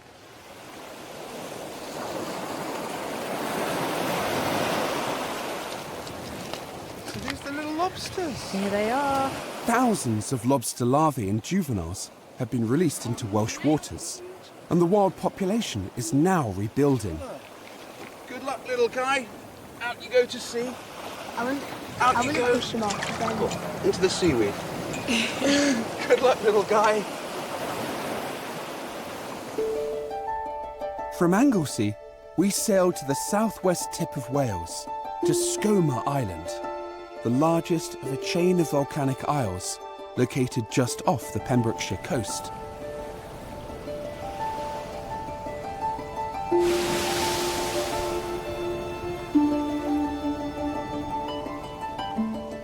Evidence of human inhabitation goes back to the Bronze Age.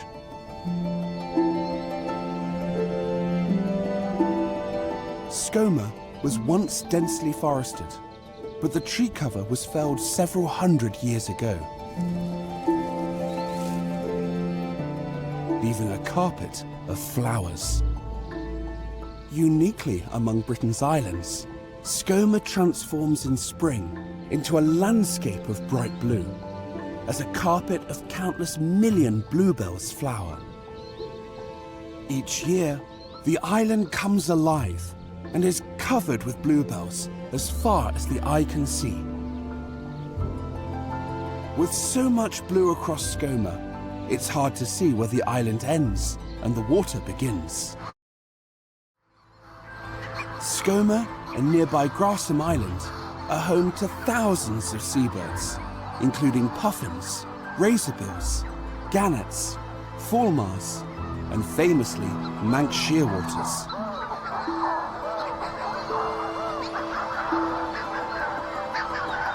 Skomer is home to an estimated 300,000 pairs, making it the largest colony in the world.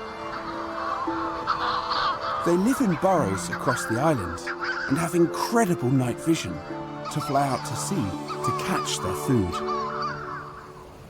That night, bad weather rolled in over Pelican of London, and we heard something scurrying around on deck. During the night, we've had quite a few unexpected visitors. Lots of these beautiful little Manx shearwaters have landed on the ship. The problem is, these guys can't take off from a stationary position. They have to have a little bit of a runaway to get up into the air and fly. So the best thing we can do is to throw him up and let him fly home. Bye, little guy. Yes, he's off.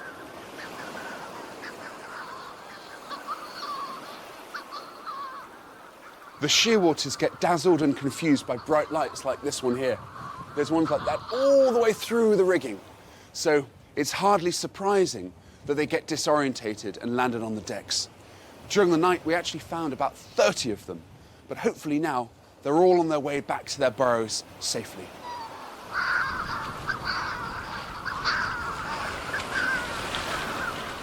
The Manx shearwaters' unmistakable eerie cries gave Skomer a reputation as the island of lost souls, as passing mariners thought their cries to be the ghosts of drowned sailors.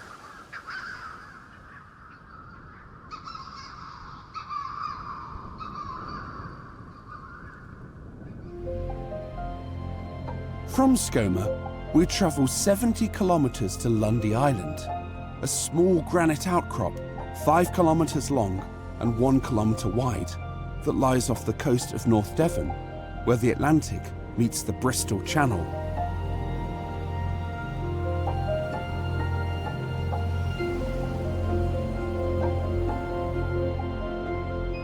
The island has a long and colourful history, with archaeological evidence of inhabitants dating back to the Bronze Age. The Vikings used Lundy as a base from the 8th century. There are 3 lighthouses, which is unique for such a small island.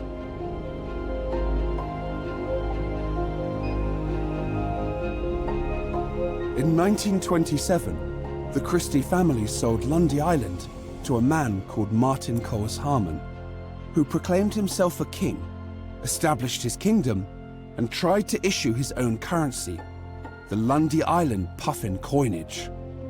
But he was fined by the House of Lords, and the coins were withdrawn. At Milcombe House, we met Mrs. Diana Keast and Mrs. Ruth Harmon Jones with their sister-in-law, Mrs. Kathleen Harmon. They are the matriarchal queens of Lundy, a tiny kingdom where there's no income tax, no rates, no police, no cars, television, or licensing laws. The Morisco Tavern, the only pub, closes at the discretion of the barman. Today, the Lundy Island puffin coins have become collector's items, and the island is now ruled by the vast seabird colonies. It was the UK's first marine conservation zone, and the whole island now is set aside for wildlife.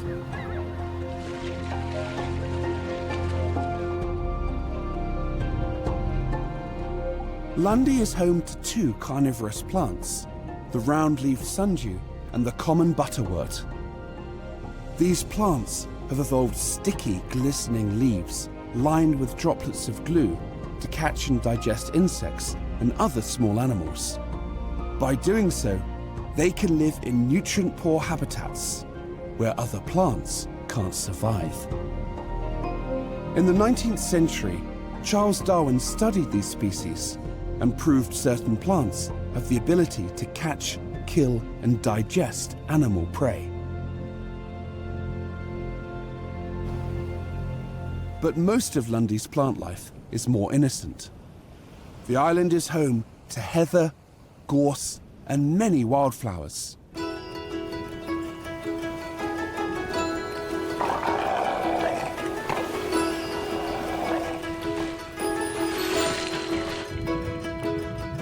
Another famous resident is the Atlantic grey seal, which can be seen year-round in the waters near Lundy. The island provides a habitat for one of the largest seal populations in the UK. In Welsh and Scottish folklore, kelpies are fairies who appear as seals.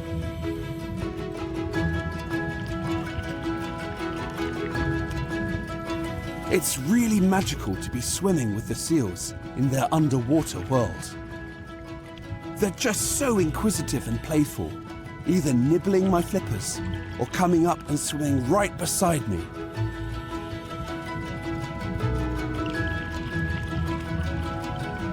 They were hunted in the past for their meat and fur pelts, but seals are now protected under the 1970 Conservation of Seals Act. So UK waters are one of the best places to swim with these amazing animals.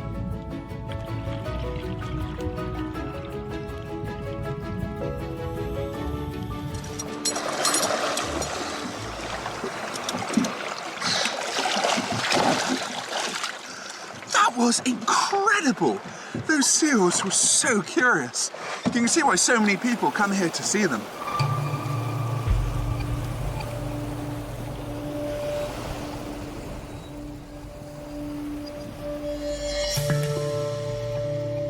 For the last leg of this journey, we're heading towards the coast of Cornwall, to a place steeped in myth and legend.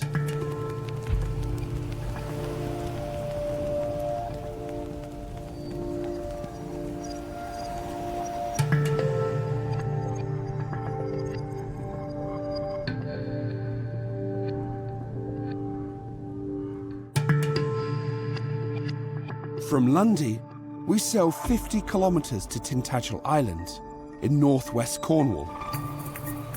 Although called an island, Tintagel is really a peninsula, connected to the mainland by a man-made bridge. And it's home to the ruins of Tintagel Castle, a site immersed in history, mythology, and spectacular views.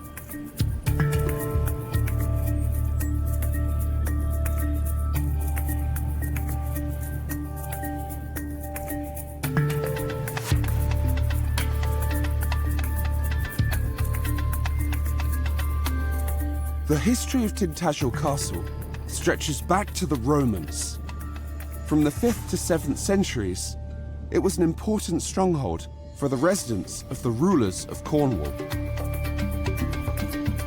It has lots of small ruins scattered across the island, often small brick walls about an ankle high. They look like the foundations of small houses and settlements. Tintagel Castle is said to be the birthplace of King Arthur, and each year countless visitors come here in search of his legend. The castle is often thought to be the inspiration for Camelot, the castle and court associated with King Arthur. And many other legends were born on this rugged peninsula, jutting out into the Atlantic Ocean. This cave is said to be where Merlin lived, the wizard from the Arthurian story. A local legend has it that it was down here where he rescued a young King Arthur from amongst the waves to become his teacher. A 100-metre-long sea cave formed by marine erosion. It stretches all the way beneath where Tintagel Castle stands. Merlin is thought to have lived in the cave below the fortress of Tintagel. The legend of King Arthur can be felt here, including the sword and the stone.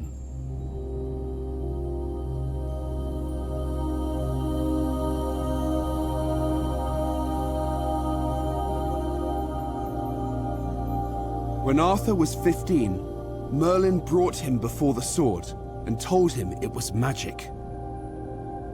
Only he that was fit to rule England could pull it from the stone. When Arthur tried, the sword came loose. But in truth, little is known with certainty, and many of the facts of King Arthur have been lost in the mists of time.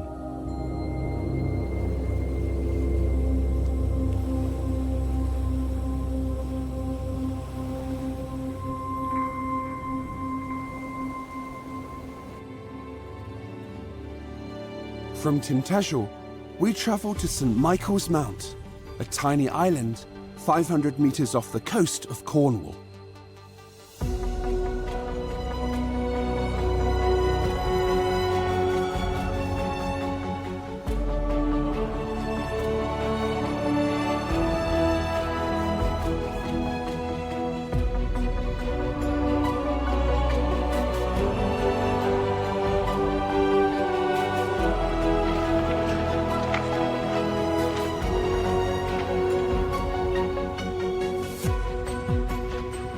From the sea, St. Michael's Mount may look like any ordinary island, but twice a day it becomes connected to the mainland.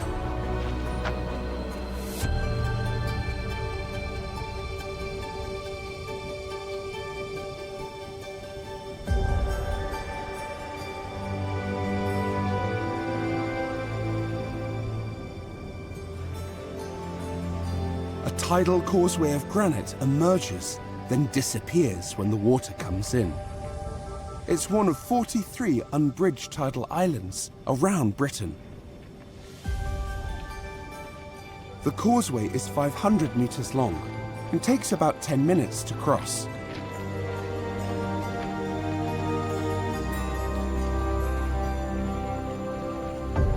Like Tintagel Castle, St Michael's Mount has Arthurian legends of its own. The site has links to the Arthurian knight Tristan of Lyonesse, whose kingdom is said to have bordered St Michael's Mount. According to other local stories, King Arthur once battled a giant on the shores of the island.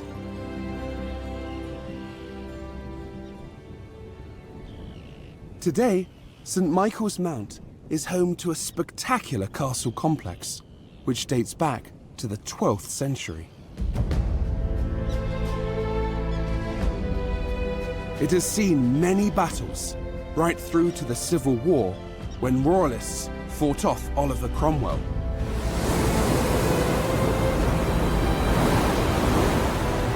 The Mount was later fortified during World War II, when Germany threatened to invade in 1940 with Operation Sea Lion.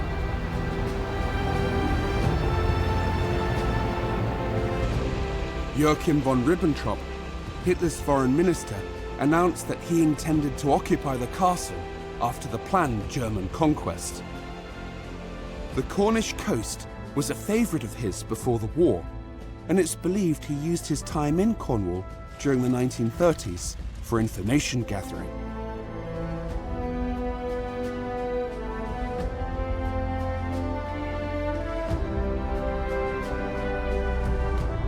Mounts Bay Beach was considered to be a vulnerable target for invasion by the Germans. The solution was to build a defensive line of pillboxes and gun placements around Mounts Bay to Penzance. The pillbox bunkers were to be used as a defense against invasion. 3 pillboxes survive to this day, a reminder of the legacy of World War II. Fortunately, the planned German invasion failed to materialize, and St Michael's Mount has stood strong and not fallen to siege since the English Civil War over 350 years ago. Today, would-be invaders have been replaced by tourists who travel from across the world to explore the island's fascinating history.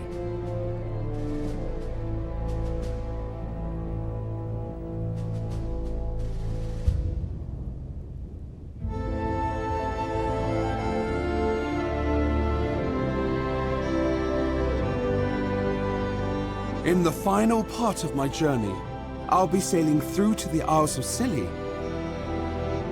and to the Channel Islands, which were occupied during World War II, before heading back full circle to Greenwich.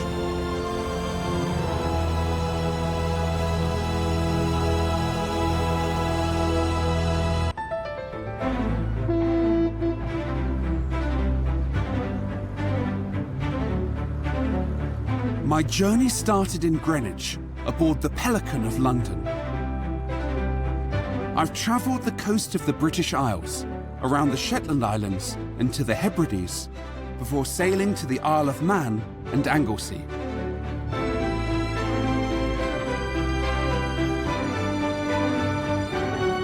In this final episode of my journey, I'm exploring the islands off the south coast of England, starting with the Isles of Scilly, before heading to the Channel Islands.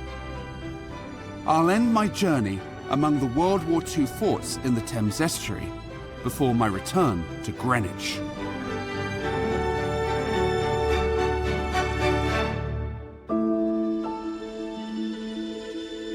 But first, I'm heading to the Isles of Scilly, an archipelago 45 kilometres off the Cornish coast.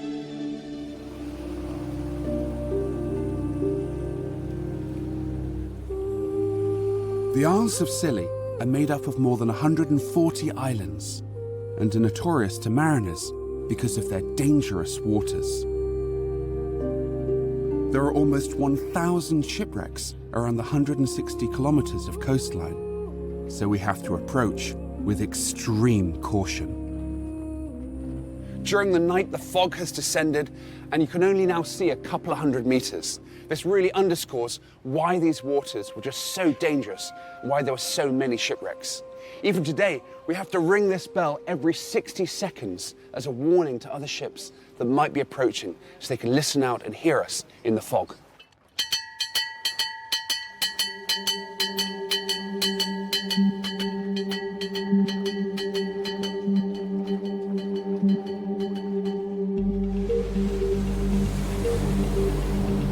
The position of the islands at the junction of shipping routes to the English Channel have made them known as the ship's graveyard.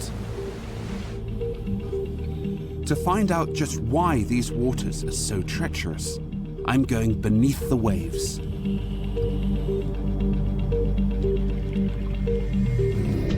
Immediately, I can see that the islands are surrounded by razor-sharp skerries and rocky reefs, and the sea is often no deeper than 13 meters.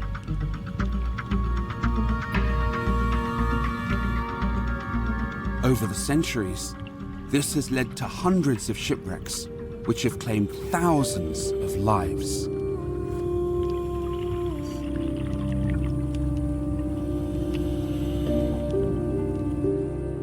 In one incident alone, in 1707, the islands became the scene of one of Britain's worst maritime disasters.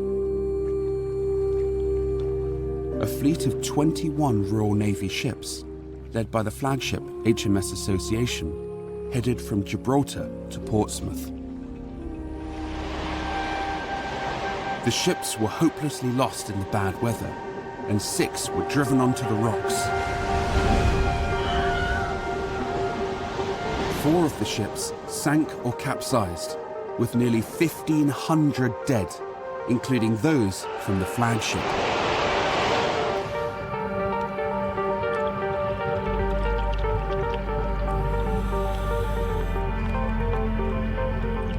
The wreck I'm exploring is the Italia, a 2,792-ton steamship which was carrying coal from Cardiff to Toronto. She came aground in May 1917 in dense fog and a westerly gale. The bow of the Italia lies in a steep sloping gully. You can see that the iron propeller is still fixed to the shaft. And the wreck has become an artificial reef for marine life. Those ships which do make the safe passage usually dock in St Mary's Harbour, which is the gateway to the Isles of Scilly.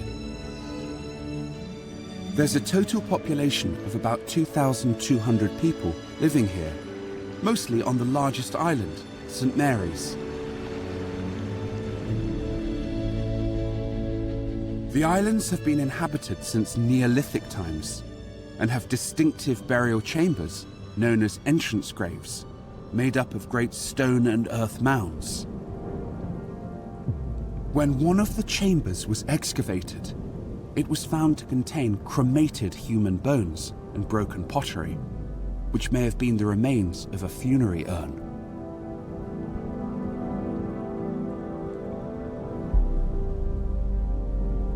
By the 16th century, the Isles of Scilly were a weak spot in Britain's defences, and the coastline was frequently attacked by Barbary pirates from North Africa.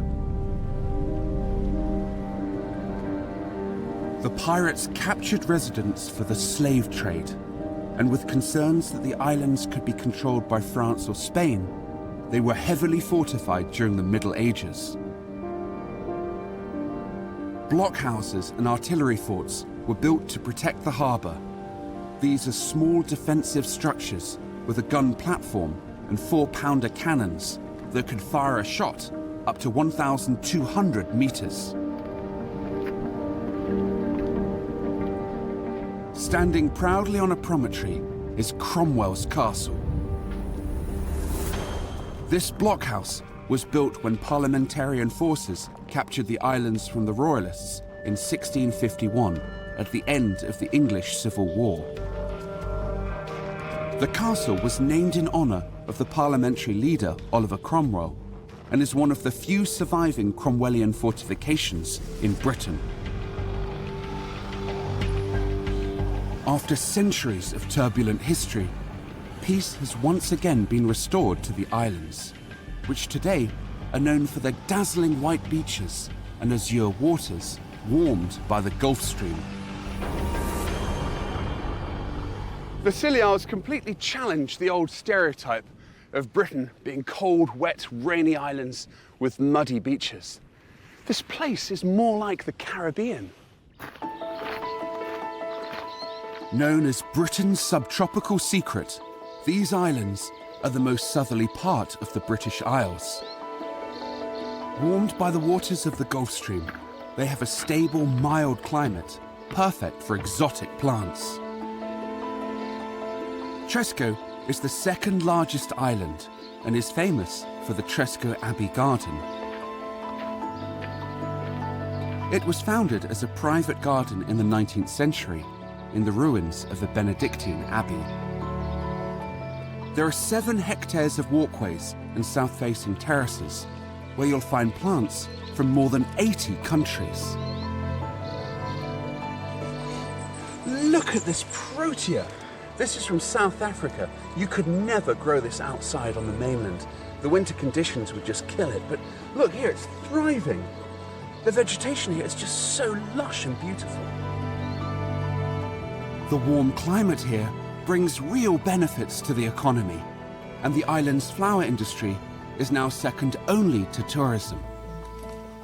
Zoe Julian, who has been living on the islands for 20 years, tells me how it all began.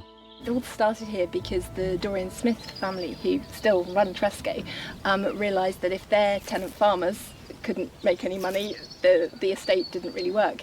So they went away and found a bulb flower that could be grown on Scilly and would work well, and that was basically a cash crop. And that was in the 1800s. I'm journeying out to the waters around the Isles of Scilly to encounter one of the world's most beautiful sea creatures. Over 30 species of sharks can be found around UK waters, but none are more beautiful than the blue shark. They are so called for their iridescent blue colour, and they're so graceful and elegant underwater.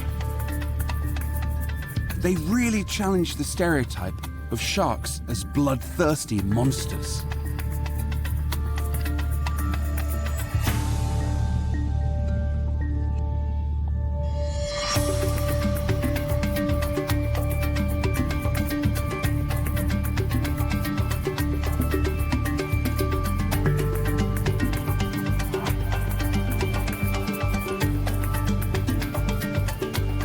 Reluctantly, we have to say goodbye to the Isles of Scilly and sail back towards the mainland, towards a much smaller island, but one full of history and secrets.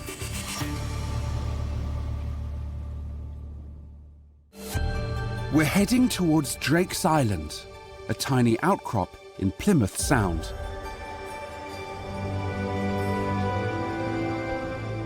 Located 500 meters off the coast, it's no bigger than 4 football pitches.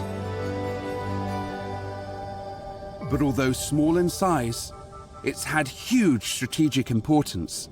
With 5 centuries of military history, it's bristling with fortifications. Named after Sir Francis Drake, the island played a crucial role in defending Plymouth from French and Spanish invasions in the 16th century. Its heavy armaments today can be found in the abandoned buildings, old cannons, and underground tunnels. Rob King is the protector and gatekeeper of Drake's Island. How important militarily was this as a stronghold?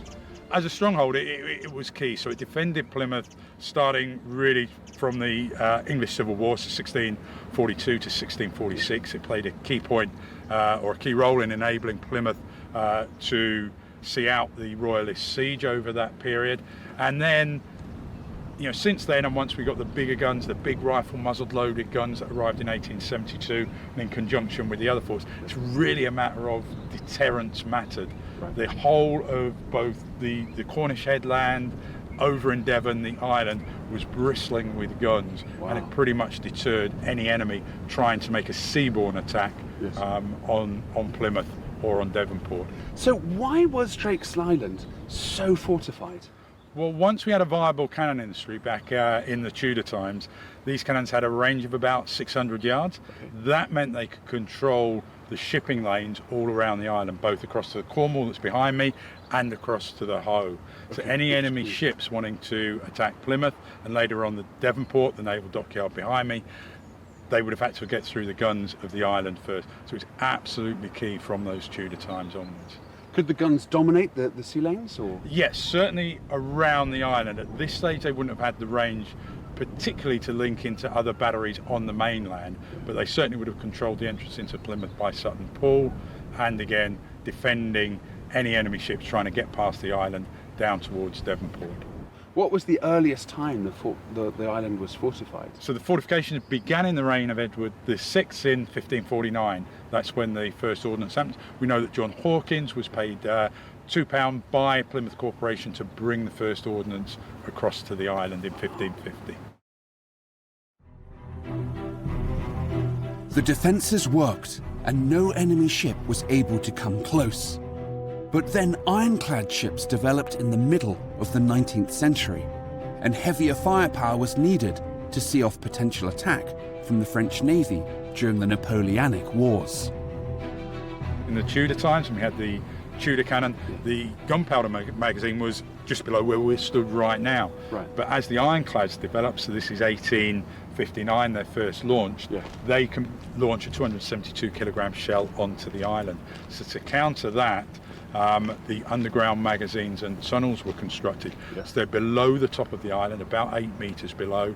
There's a lower level of magazines where the bulk ammunition is stored, an upper level where they're fed up to the hoist behind the guns that are on the top of the island, and from the lower level to the casemates at the front of the island. I mean, the engineering is incredible.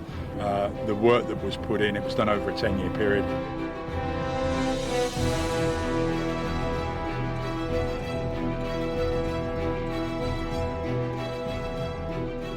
The labyrinth of over 750 metres of tunnels was used to transport ammunition. So even if the island was under attack, the outpost would be safe and could keep firing.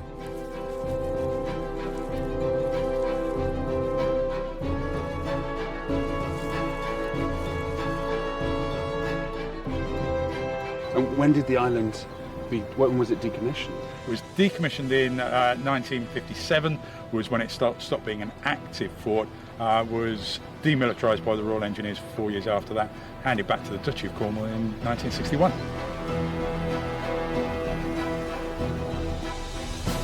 Drake's Island may seem quiet now, but it played an active role in defending Britain's coastline over the centuries.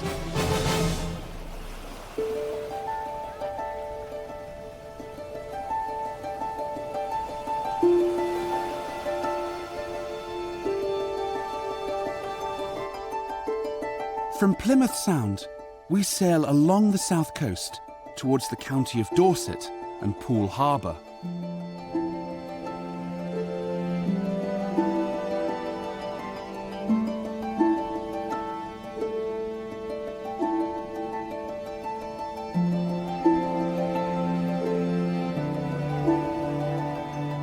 Poole Harbour is the UK's largest natural harbour and one of the largest in the world. It's home to 5 main islands, the biggest being Brownsea. Sitting in the middle of the bay, Brownsea is steeped in history, with spectacular views across the water. King Henry VIII recognised the strategic importance of the island, and a blockhouse was built, which became known as Brownsea Castle. But it was a routine camping trip in 1907 that really put Brownsea Island on the map, for it helped change the lives of children around the world. Brownsea is where an officer in the British Army, Lord Baden-Powell, began the Scouts movement. Kevin Phillips, Scout Commissioner for Brownsea, met me at the site of the very first Scouts camp. This is where it all began. Why? Why did he start Scouts? Well, he wanted to bring together or upper class lads with the working class lads, and mix them all together, as Baden-Powell put it, like plums in a pudding. Oh, okay. And the idea was to run an outdoor programme that they could all take part in together. Oh, okay. So he came to Brownsea Island. He was very much a war hero back from Mafeking, so he was being pursued by the paparazzi and the press of those days. So Brownsea Island fulfilled the need to have somewhere nice and remote and away from them. And he ran a 10-day programme from the 1st of August 1907. And he ran a different activity each day, which became the subject of Scouting for Boys. From 20 boys and the vision that Baden-Powell had, he published Scouting for Boys, and it grew very quickly. And today there are some 50 million Scouts worldwide. 50 million? Yeah, absolutely, plus another 10, 12 million Girl Guides as well. Wow. And they all started from his visionary idea here on Brownsea Island. So this is really holy ground for Scouts? Very much so, and people come from all over the world, come across to the UK, and then people from all over the world who will come and want to come and visit Brownsea Island while they're here. Lord Baden-Powell's camping trip was far-reaching. Even today, Scouts and guides from all over the world make pilgrimage to Brownsea Island for camps and day trips.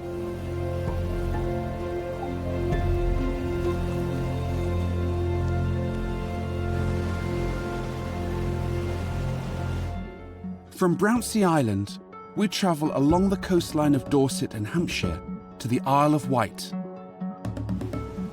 This part of the south coast of England is known for holding some of the richest fossil beds in all of Europe.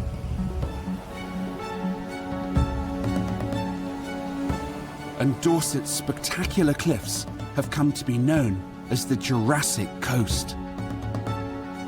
At the nearby village of Lyme Regis, in the early 19th century, pioneering fossil collector Mary Anning spent her life exploring the cliffs and beaches and discovered ichthyosaur and plesiosaur skeletons dating back 150 million years.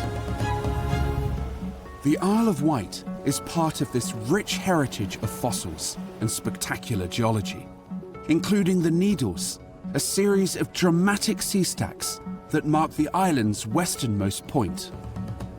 In parts of the Isle of Wight, the strata are not just white, but many colours reflecting different ages. To find out more, I've come to meet geologist Alex Peaker. Hello, Alex. Hello, Stu. I'm looking at some of the most famous fossil beds that we have on the Isle of Wight. Wow. This is the Vectis Formation. This is a bed that is absolutely full of fossil shells, mostly a type of clam called Philocena gregaria. Right. And these were washed into a lagoon about 120 million years ago. Wow. During big storm events, they're ripped up off the seafloor, washed into a lagoon, buried all together, and that's why we get these discrete layers absolutely packed full of these fossilised clam shells. We also find lots of other things that get washed in with these clams. So over here, you can see part of a shark fin spine that's delving into the rock. We then have bits of Jurassic fossil that have been washed in amongst them, even bits of sea urchin spines as well. Why is the Isle of Wight so rich in fossils? It's all because of the environment at the time, because of the way the rocks have been folded over and exposed on our beaches, and because we have such a big coastline which is constantly eroding, so absolutely anyone can come down to our beaches, have a look in amongst the sand and find fossils just lying there on the beach. Wow. Have any dinosaur remains been found on the island? Yes, this beach in particular is one of the first places that the dinosaurs were found. Really? So just down the road here, we found some of the first dinosaurs in the early part of the 19th century, and some of those are housed back at our museum at Dinosaur Isle. Would it be okay to go have a look? Yes, of course.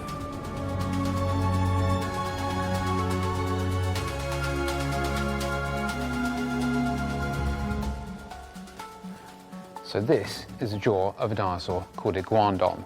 It will have come from an animal just like this skeleton behind us here.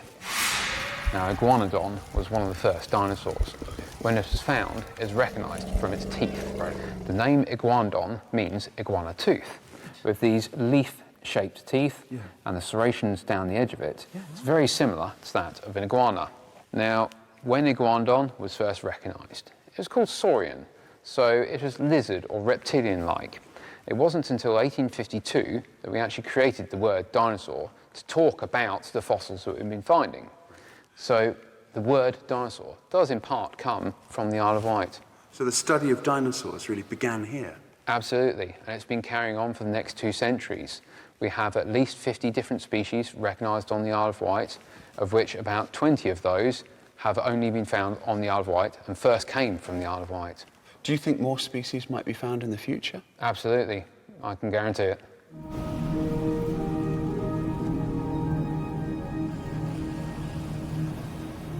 Leaving the white cliffs of Dorset and the Isle of Wight behind, we sailed to the Channel Islands, engulfed in World War II history.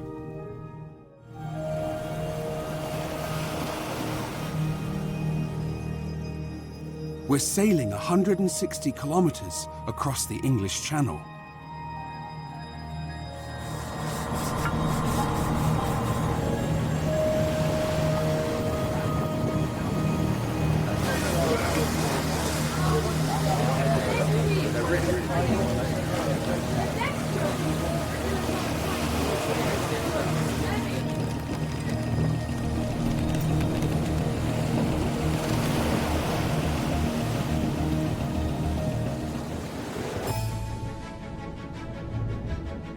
Like the Isle of Man, the Channel Islands of Jersey, Guernsey, Alderney and Sark are not part of the United Kingdom, although they are Crown dependencies, that is, island territories which are self-governing possessions of the Crown.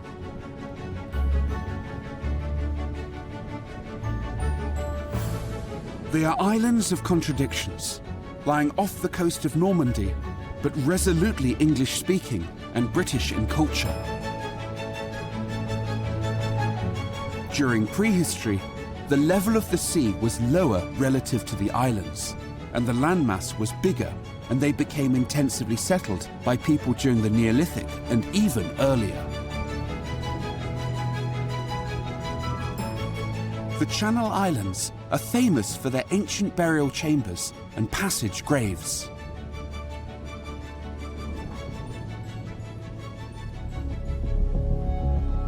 On Jersey, Le Mont Grantaise is a Neolithic passage grave made up of a passage leading into an asymmetrical chamber with a single side chamber.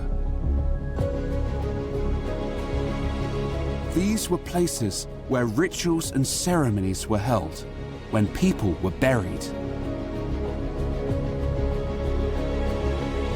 The dead were often entombed with grave goods such as limpet shells, beads, pottery shards and animal bones, maybe intended to assist in the afterlife.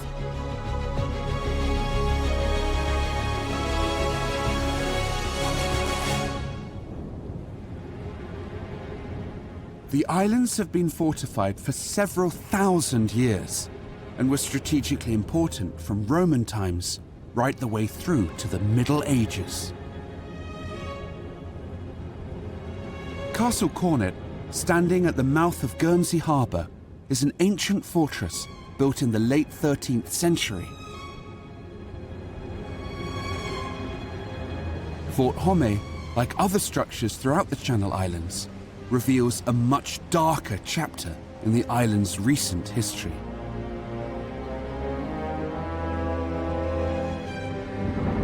During World War II, the islands were invaded by the Germans and occupied for 5 long years.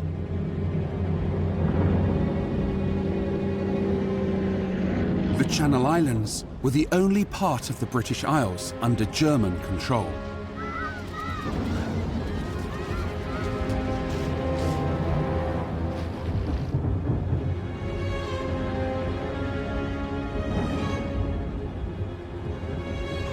The scars of those dark days are evident across the islands, as the coastlines are dotted with well-preserved fortifications built by the Germans. almost every beach still has pillboxes and gun posts in place. On Jersey, all these coastal defences connect to the war tunnels, which were built by slave labour. The Germans expected an invasion by the British, so they turned the tunnels into a field hospital. Communication lines from across the coastal fortifications converged here, at these tunnels. They were originally constructed as an ammunition depot, but in 1944 they were transformed into a hospital receiving station with 500 beds in preparation for the expected Allied invasion.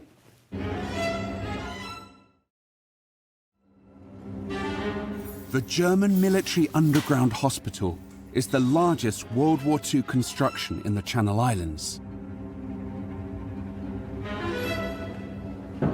Built by slave labour during the occupation.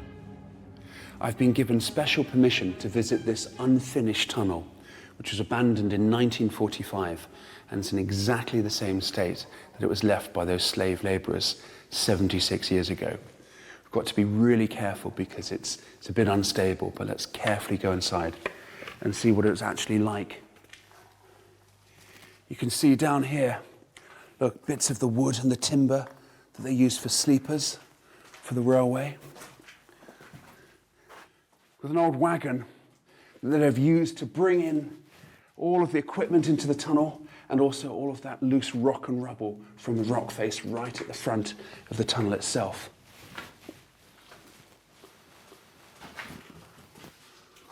Wow, look. You can actually see the marks, look, where they've been chipping away and cutting at the stone itself. This must have been back-breaking work. The many wards could accommodate up to 800 patients, and there was also an operating theatre, a medical supply room, and a dispensary.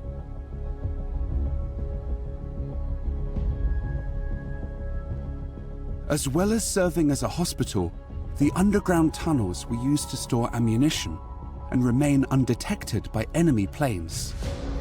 Reminders of the German occupation are truly chilling, especially on the island of Alderney, which was taken over by the SS, the much-feared paramilitary branch of the Nazis. The local population left mostly before the Germans arrived, so the SS were free to use the island for their sinister purposes. They set up 4 concentration camps of slave labour, and at least 700 prisoners died here.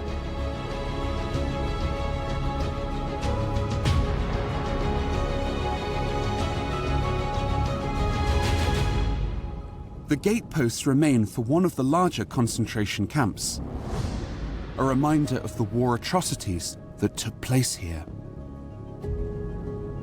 Hitler became obsessed with holding the Channel Islands as a symbol of conquering a part of Britain. It became known as Hitler's Island Madness, and I met local war historian Colin Partridge at one of the many watchtowers which the Germans built with commanding views over the sea. Why was Hitler so obsessed in the first place, do you think? Because it was the only part of the British Isles which he managed to capture, and it's said that the occupation here in the early days was treated more or less as a test run for what might have happened if Operation Sea Lion had been successful in the invasion of England. But then, of course, as the fortification program was developed in October 41, that was turned into an 8-year plan. Okay. And we have in the islands less than 60% really of that building program, which would have extended over 8 years. The defences that were built here eventually would become part of the Atlantic defences, the so-called Atlantic War, and they were not really commenced until 1941, late 1941, when Hitler issued his orders for the fortification of the islands permanently, and that was to be eventually an 8-year program. The defences were strategically important because they enabled heavy guns to be placed on the island and protect coastal shipping routes on the French side, and the heaviest guns were placed in Guernsey for maximum range, and this enabled the west coast of the Cotentin Peninsula to be less heavily defended as a result. Hitler's obsession is written in concrete across the islands, including the system of watchtowers. He poured in over 12% of all of the concrete used in the entire Atlantic Wall, from Norway to southern Spain, and deployed tens of thousands of men, all to protect these islands, which had very little strategic value to the Nazi war effort, other than propaganda. This ironically weakened the defences of mainland Germany, draining resources and manpower.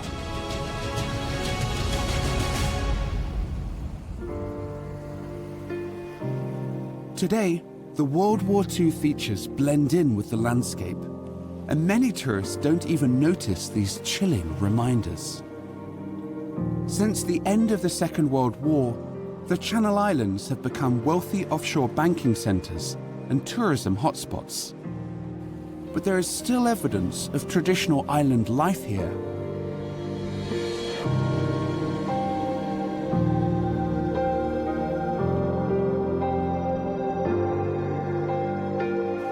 For the final part of my journey around the British Isles, I'm visiting some man-made islands and the world's smallest micronation.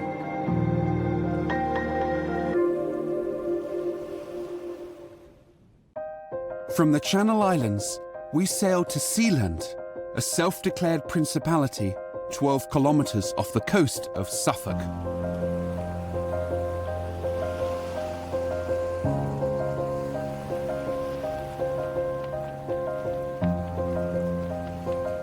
Sealand was a World War II sea fort, originally named HM Fort Rough, and one of a number built in 1943 to defend Britain from attack from German aircraft.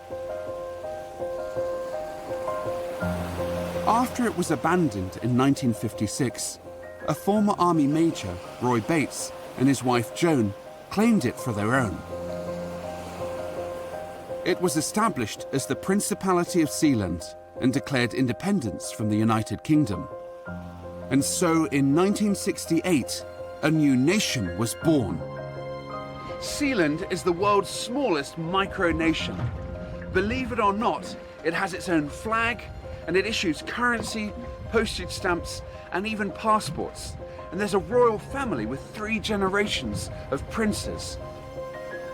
To find out more, I've set up an audience with Prince Liam of Sealand, 3rd generation of the Principality's royalty, to understand how his country works. Hello, Prince Liam. Hi, lovely to meet you. Thank you. So, how did Sealand start? So Sealand started in the 1960s with my grandfather. He was a part of the pirate radio phenomena, which was sweeping the UK. Yep. And from that, Sealand kind of was born out of the government regulations which really cracked down on pirate radio. Really? And so kind of my grandfather's pushback to that was to go to Ruff's Tower, which is the location of Sealand. And when he got there, he decided, hey, I'm not going to start a radio station, I'm going to start a country. Well, how do you start a country? How do you begin? Well, quite simple, really. You have to have your own territory. Yep. And then he basically put out his declaration that from this day forward, this will be known as the Principality of Sealand. Wrote a constitution, and from there on, created a flag, minted currency, created stamps, passports, and all the things that you would associate with the country. How many people live on Sealand? So it really varies. I'm on Sealand, I try and get out there as much as I can, but other people come and go also. We have plenty of accommodation on Sealand where people can stay and live, and it's surprisingly comfortable. It's bigger than you think, it really Yeah, is. a lot of the space is actually in the concrete towers. They go almost to the seabed, so there's 7 levels to those and plenty of space.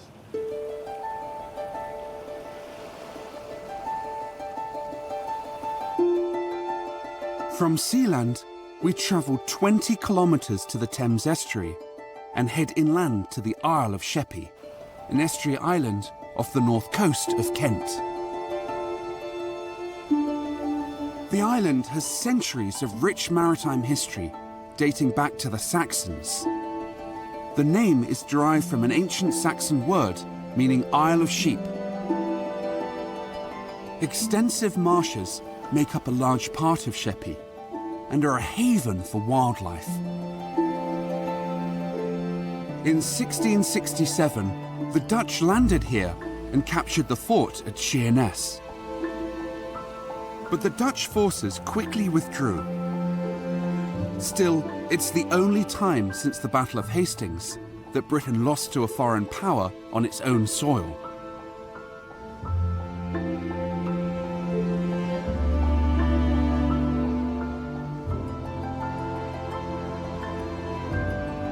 The Dutch were not the island's only visitors. Around the Dockland and the port of Sheerness, there's another interloper, but one that has stayed. Local legend has it that 2 centuries ago, scorpions arrived as stowaways on a ship from Italy carrying masonry. They established to become the largest population of scorpions in the UK, and these dock walls are famous for them. But you need an ultraviolet light to find them. The scorpions are hidden in crevices between bricks and rocks on south-facing walls of old buildings. But under the UV light, the scorpions fluoresce brightly. Hey, look, here's one here. A scorpion in the UK. Still to this day, people don't really know why they fluoresce like this under ultraviolet light. But they sure do stand out, and this makes them much easier to find.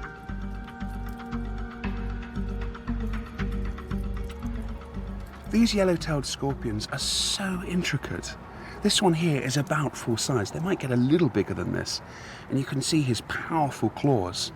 Although he's got a stinger, they often actually use their claws to subdue their prey, and often only use their stinger for defense.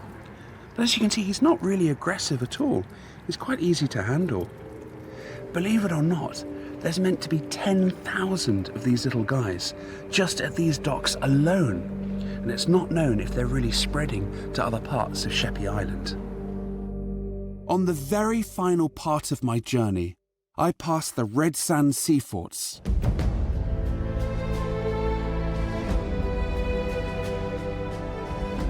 Here, 7 naval forts were built to make sure no other unwanted guests arrived during World War II. Following the invasion of the Channel Islands, the sea forts were built mainly to prevent the British mainland falling under Nazi control. The forts were equipped with high-caliber gun batteries to deter German ships, and anti-aircraft guns to prevent attempts to lay mines in London's vital sea lanes. The strategy worked, and at least 1 German E-boat was engaged and destroyed.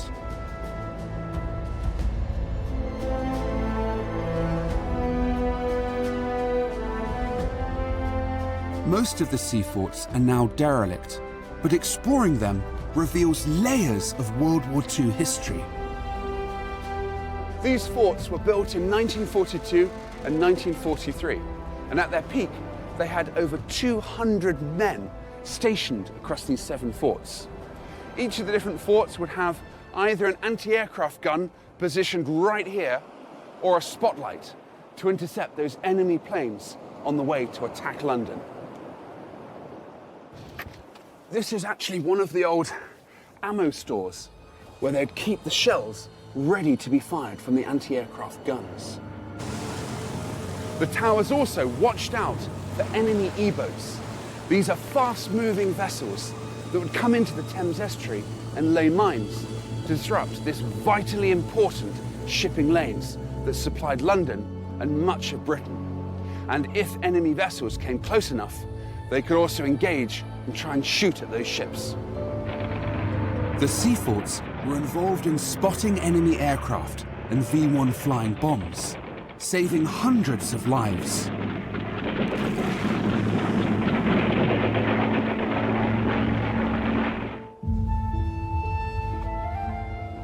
By the late 1950s, the forts were decommissioned, and now they're slowly deteriorating. The islands that surround the United Kingdom have helped shape the country's history. They've nurtured countless communities and cultures over the centuries, and are home to unique species of animals and plants that are found nowhere else on Earth. From tiny rocks in the middle of nowhere to dramatic stacks and even artificial islands that past generations built for their homes and to defend their land. The 6,000 islands that make up the British Isles are the very fabric of this country.